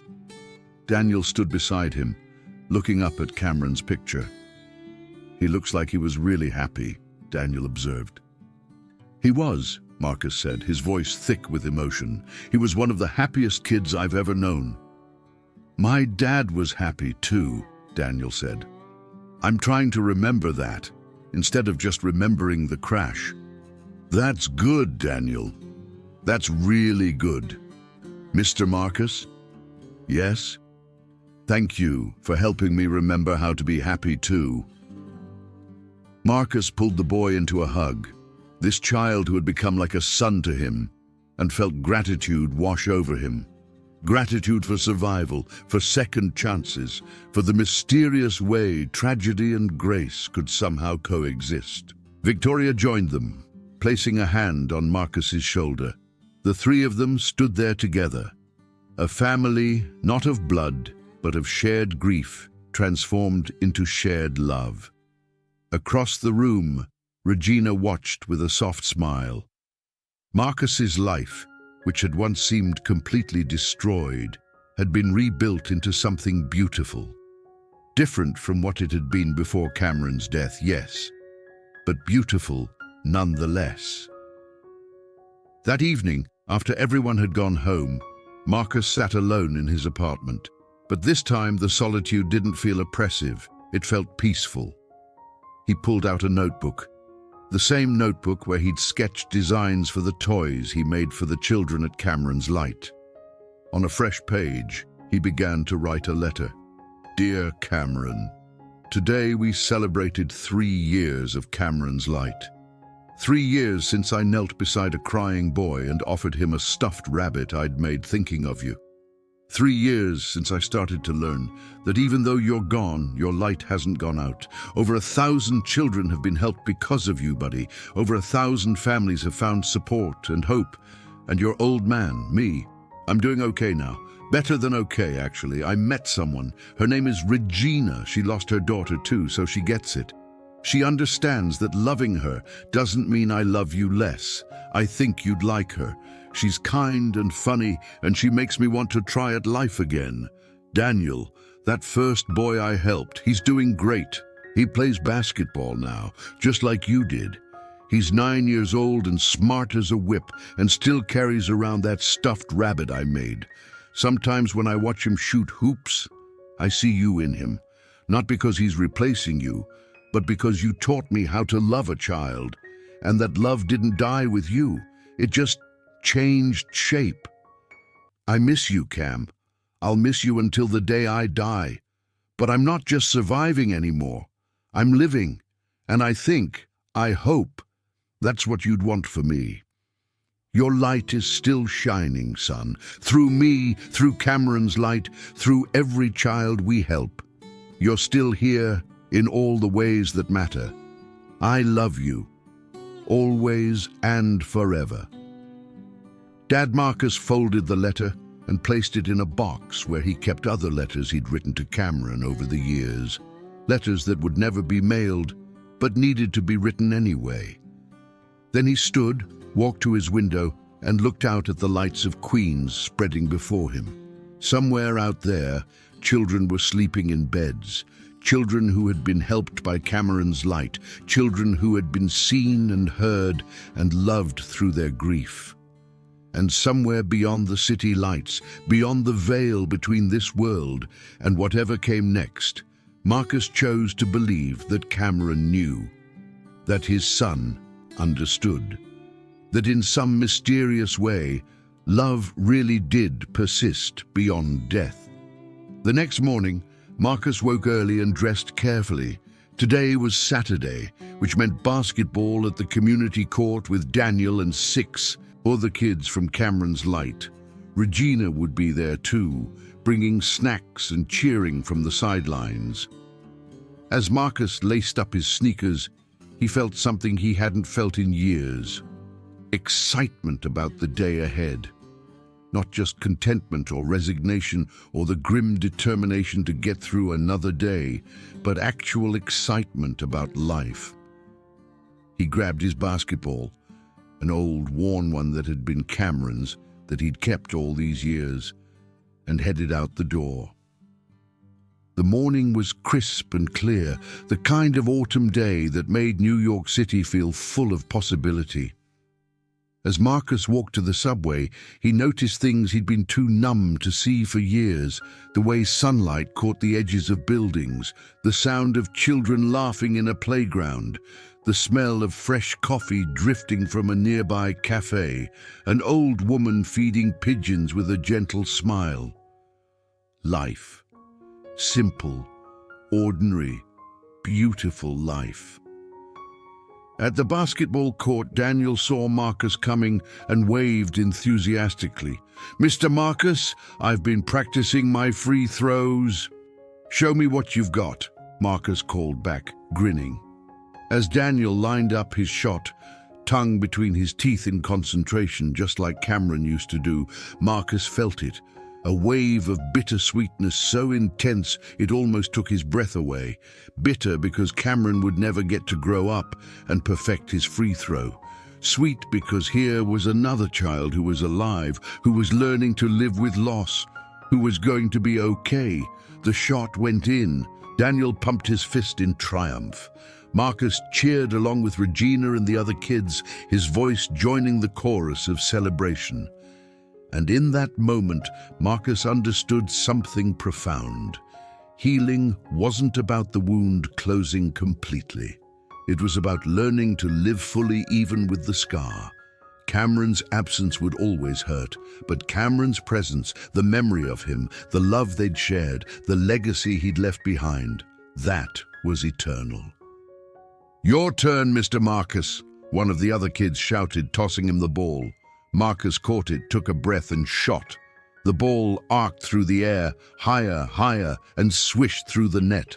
The children erupted in cheers. Regina applauded. Daniel ran over and high-fived him. "Nice shot," Daniel exclaimed. "You still got it." "Years of practice," Marcus said with a smile, "and a good teacher." "Who taught you?" Marcus looked up at the clear blue sky, squinting against the sun. "My son. He taught me more than he ever knew." They played for 2 hours, lost in the simple joy of movement and competition and companionship. When they finally stopped, sweaty and laughing, Marcus gathered all the kids together for their weekly circle, a tradition he'd started where each child shared one thing they were grateful for. "I'm grateful my mum is starting to smile again," one girl said. "I'm grateful for my new baby sister," a boy offered, "even though she cries a lot." "I'm grateful Mr. Marcus taught me how to shoot," Daniel said. When it came to Marcus's turn, he looked around the circle at these beautiful, resilient, healing children and felt his heart swell. "I'm grateful for all of you," he said simply. "You remind me why life is worth living." After the session, as Regina and Marcus walked hand in hand back toward his apartment, she asked, "Are you happy, Marcus?" He thought about the question carefully. Was he happy? Not in the uncomplicated way he'd been happy before Cameron died. That kind of happiness, innocent, untouched by tragedy, was impossible now, but he was happy in a deeper, more earned way. Happy in the way of someone who has been to the bottom and climbed back up. Happy in the way of someone who knows both the fragility and the resilience of the human spirit. "Yes," he said finally, "not every moment of every day, but yes, I'm happy." Regina squeezed his hand. "Good. You deserve to be. So do you. So do all of us," she said. "Everyone who's survived loss, everyone who's kept going even when it felt impossible. We all deserve happiness. We've earned it." They walked in comfortable silence for a while, the city bustling around them. Then Regina said, "I've been thinking about something." "What's that?" "Moving in together. I know it's still relatively early in our relationship, but I'm 40 years old. You're 42. We're not kids. We know what we want. And I want to build a life with you, Marcus, if you want that too." Marcus stopped walking. They were on a corner near a small park, the autumn leaves swirling around them in shades of red and gold. He looked at Regina, this strong, compassionate woman who had helped him remember how to hope, and felt fear and excitement warring within him. Fear because loving someone meant risking loss again. Excitement because maybe that was the point. Maybe the risk was what made love meaningful. Maybe closing yourself off from love to avoid pain wasn't protection, it was just another kind of death. "I want that too," he said, "but Regina, I need you to understand something. Cameron will always be part of my life. I'll never stop missing him. There will be days when I'm sad for no reason except that he's not here. Can you live with that?" "Marcus," Regina said gently, "Maya will always be part of my life too. Our children live in us. They're woven into who we are. I'm not asking you to leave Cameron behind. I'm asking if I can walk beside you while you carry him forward." Marcus felt tears prick his eyes. "Yes," he said. "Yes, I'd like that very much." They sealed it with a kiss there on the sidewalk. Two middle-aged people who had been broken and were learning to be whole again, together. 6 months later, Victoria Sterling made an announcement that shocked the business world. She was permanently stepping down as CEO of Sterling Industries to run Cameron's Light full-time. "I've spent 20 years building a business," she told reporters at a press conference, "and I'm proud of that work. Sterling Industries will continue to thrive under new leadership, but I've realized my real calling is helping children and families heal from loss. Cameron's Light isn't just a project or a side interest. It's my life's work now." Daniel, sitting in the front row, beamed with pride. The new CEO of Sterling Industries was promoted from within, a capable executive who had been with the company for 15 years. Victoria would remain on the board, but her day-to-day focus would be on expanding Cameron's Light nationally and eventually internationally. Under Victoria and Marcus's joint leadership, the program continued to evolve. They added support groups for parents, sibling loss programs, and partnerships with schools to identify children who might benefit from services. They trained hundreds of volunteers, always emphasizing the same core principle: presence over expertise, compassion over credentials. By its 5th anniversary, Cameron's Light operated in 37 cities across the United States and had begun international expansion. The program had helped over 5,000 children and families, and the model, peer support for grief, led by trained volunteers who had experienced loss themselves, was being adopted by other organizations worldwide. Marcus and Regina married in a small ceremony attended by close friends and family.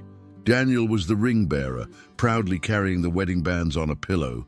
Victoria served as a witness, tears streaming down her face as she watched two of the people she loved most begin a new chapter together. During his vows, Marcus spoke directly to Regina. "You taught me that my heart was big enough to hold both grief and joy, both Cameron's memory and our future. You taught me that honoring the dead doesn't mean refusing to live. I promise to wake up every day and choose love, to choose us, to choose life." Regina's vows were equally moving. "You showed me that broken people can still love beautifully, that our scars don't disqualify us from happiness. They're proof that we've survived and can help others survive too. I promise to honor Maya with you, to honor Cameron with you, and to build a life that makes both our children proud." There wasn't a dry eye in the house. 10 years after that fateful afternoon when Marcus knelt beside a crying child in a corporate hallway, Cameron's Light celebrated a major milestone. Its 10,000th child served. The celebration was held at the original location at Sterling Industries, in the same room where Marcus and Daniel had first met. The space had been preserved as a kind of museum and training center, with photographs covering the walls, photos of Cameron, photos of Daniel as a young child, photos of the thousands of children and families who had been helped over the years. Marcus stood before the crowd, hundreds of people, including many now-grown children who had participated in the program years earlier, and reflected on the journey. 10 years ago, he began, his voice still deep and resonant, now touched with the authority of age and experience. "I was a broken man. I'd lost my son, lost my wife, lost my career and my sense of purpose. I was working as a maintenance worker, invisible to the world, just trying to get through each day." He paused, looking at the photograph of Cameron on the wall. "I never imagined that stopping to comfort one crying child would change my life, change thousands of lives. But that's what happened, because Daniel Sterling," he nodded toward Daniel, now 17 years old and heading to college in the fall, "saw me. Really saw me, and he let me see him. And in that mutual recognition of pain and humanity, something miraculous began."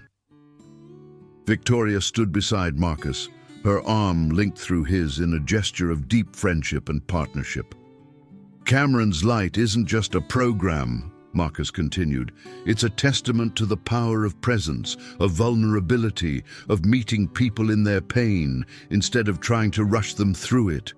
It's a reminder that sometimes the most qualified person to help isn't the one with the most degrees, it's the one who's walked the path." He looked out at the audience, at all the faces young and old, black and white and every shade between, wealthy and struggling, each with their own stories of loss and survival. "Cameron died 13 years ago," Marcus said, his voice catching slightly. "And not a day goes by that I don't miss him. But through this program, through all of you, his light continues to shine. He helps children he never met. He changes lives he never touched, and in that way, he's still very much alive." The crowd rose in a standing ovation that lasted several minutes. Marcus wept openly, Regina beside him holding his hand. After the formal program ended, Marcus found himself standing once again before Cameron's photograph, just as he had countless times over the years. "We did it, buddy," he whispered. 10,000 kids, 10,000 families, all because of you." He felt a presence beside him and turned to find Daniel, no longer a child, but a young man, tall and strong and healthy, about to head off to Columbia University to study psychology. "I'm going to keep doing this work," Daniel said quietly. "After college, after graduate school, I want to be part of Cameron's light, want to help other kids the way you helped me." Marcus felt his heart swell with pride and love. Cameron would be honored, and I'm honored too. "You saved my life, Mr. Marcus. You know that, right? You saved mine too, Daniel. We saved each other." They stood together in silence, mentor and mentee, two survivors looking at the photograph of a boy whose death had somehow given birth to so much life. Victoria joined them, placing a hand on each of their shoulders. "I have something to tell you both," she said. "I've been working with the city, and they've agreed to name the new community center in Queens after Cameron. The Cameron Washington Community Center for Youth and Family Services. It'll house Cameron's Light programs, along with other support services for families." Marcus stared at her, speechless. "Your son will have a building, Marcus. A permanent place in this city. His name will be on the door, and thousands of children will walk through it seeking help. His legacy will be carved in stone." Marcus couldn't speak. He could only nod as tears streamed down his face. "Thank you," he finally managed. "Thank you for seeing him, for honoring him." "It's we who should be thanking you," Victoria said. "You took your grief and transformed it into grace. You showed all of us that broken people can still do beautiful things. That pain can become purpose. That loss doesn't have to be the end of the story." The three of them embraced. Three people whose lives had been shattered by tragedy and rebuilt through love, patience, and the courage to keep living. As the evening wound down and guests began to leave, Marcus walked outside into the cool night air. Regina found him standing on the sidewalk, looking up at the New York City skyline. "You okay?" she asked, slipping her hand into his. "Yeah," he said, "just thinking about how strange life is. 13 years ago, I wanted to die. I saw no reason to keep going, and now look at all this." He gestured back toward the building, toward the celebration, toward the legacy of love that had grown from his darkest moment. "Cameron would be so proud of you." "I hope so. God, I hope so." "I know so," Regina said firmly. "Any parent would be proud to have a father like you. Someone who took the worst thing that could happen and used it to help others. That's not just survival, Marcus. That's heroism." "I'm not a hero. I'm just a dad who misses his kid." "You're both," Regina said. "You can be both." They walked home hand in hand through the streets of Manhattan, past the glittering lights and endless energy of the city that never slept. In his pocket, Marcus carried a small basketball keychain, a gift from Daniel, who had written on it, "For Mr. Marcus, who taught me how to keep playing the game even when you think you've lost." That night, before bed, Marcus sat down at his desk and pulled out his notebook. The same notebook where he'd written letters to Cameron for over a decade. On a fresh page, he began to write, "Dear Cameron, tonight we celebrated 10,000 children helped through Cameron's light. 10,000, buddy. Can you believe it? All because I stopped to sit with one crying child, and he reminded me that I still had something to give. I'm 55 now, getting gray, getting a little slower. But I'm happy, Cam, really, truly happy. Not in a way that erases the pain of losing you. That pain is still there, will always be there. But happy in a way that includes the pain, that makes room for both grief and joy. I married Regina. You'd like her. She laughs at terrible jokes, makes the best cornbread I've ever tasted, and understands what it means to love someone who's missing a piece of their heart. She doesn't try to fill the space you left. She just walks beside me while I carry it. Daniel is going to Colombia in the fall. He's going to study psychology and work with kids like him, kids who've lost a parent. He's going to be amazing. And part of that is because of you, because your legacy taught him that pain can be transformed into purpose.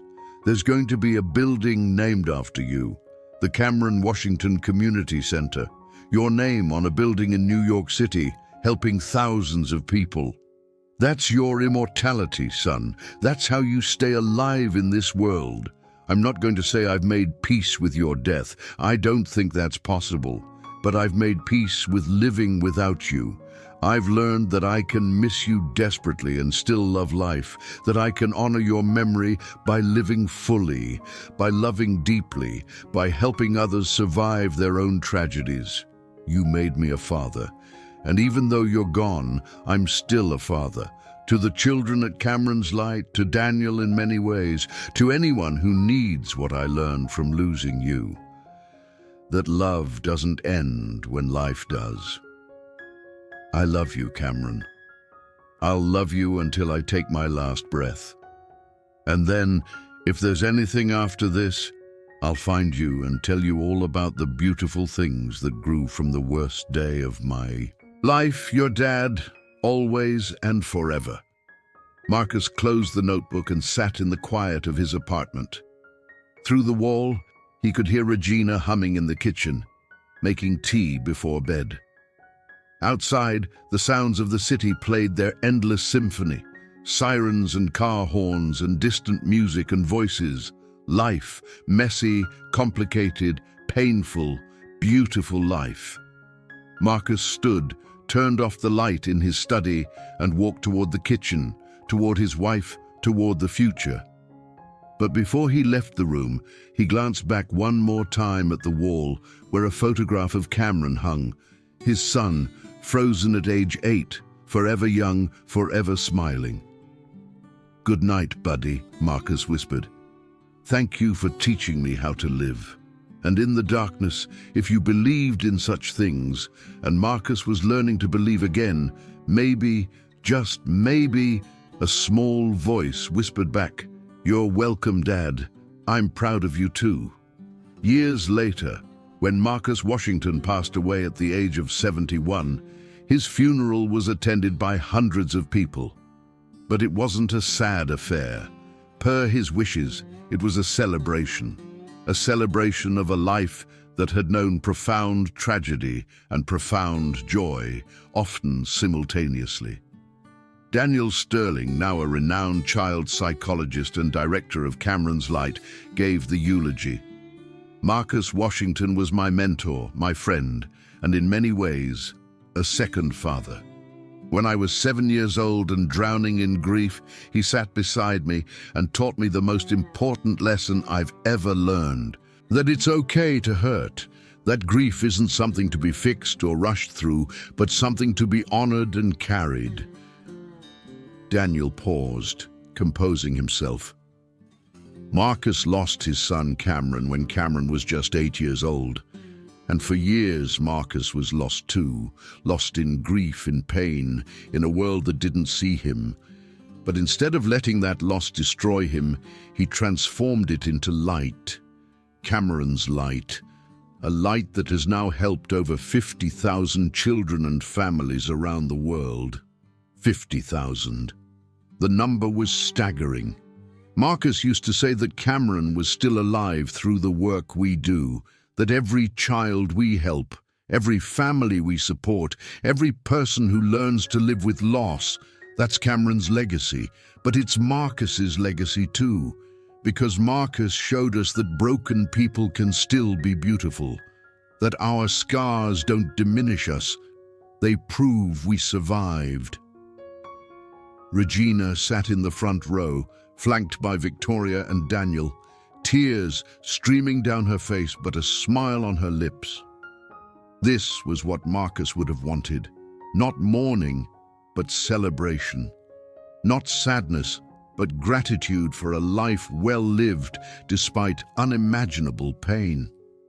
After the funeral, a memorial was unveiled at the Cameron, Washington Community Center. A bronze statue of a man kneeling beside a child, placing a small stuffed rabbit on the ground between them. The plaque beneath read, Marcus Washington, 1983 to 2054.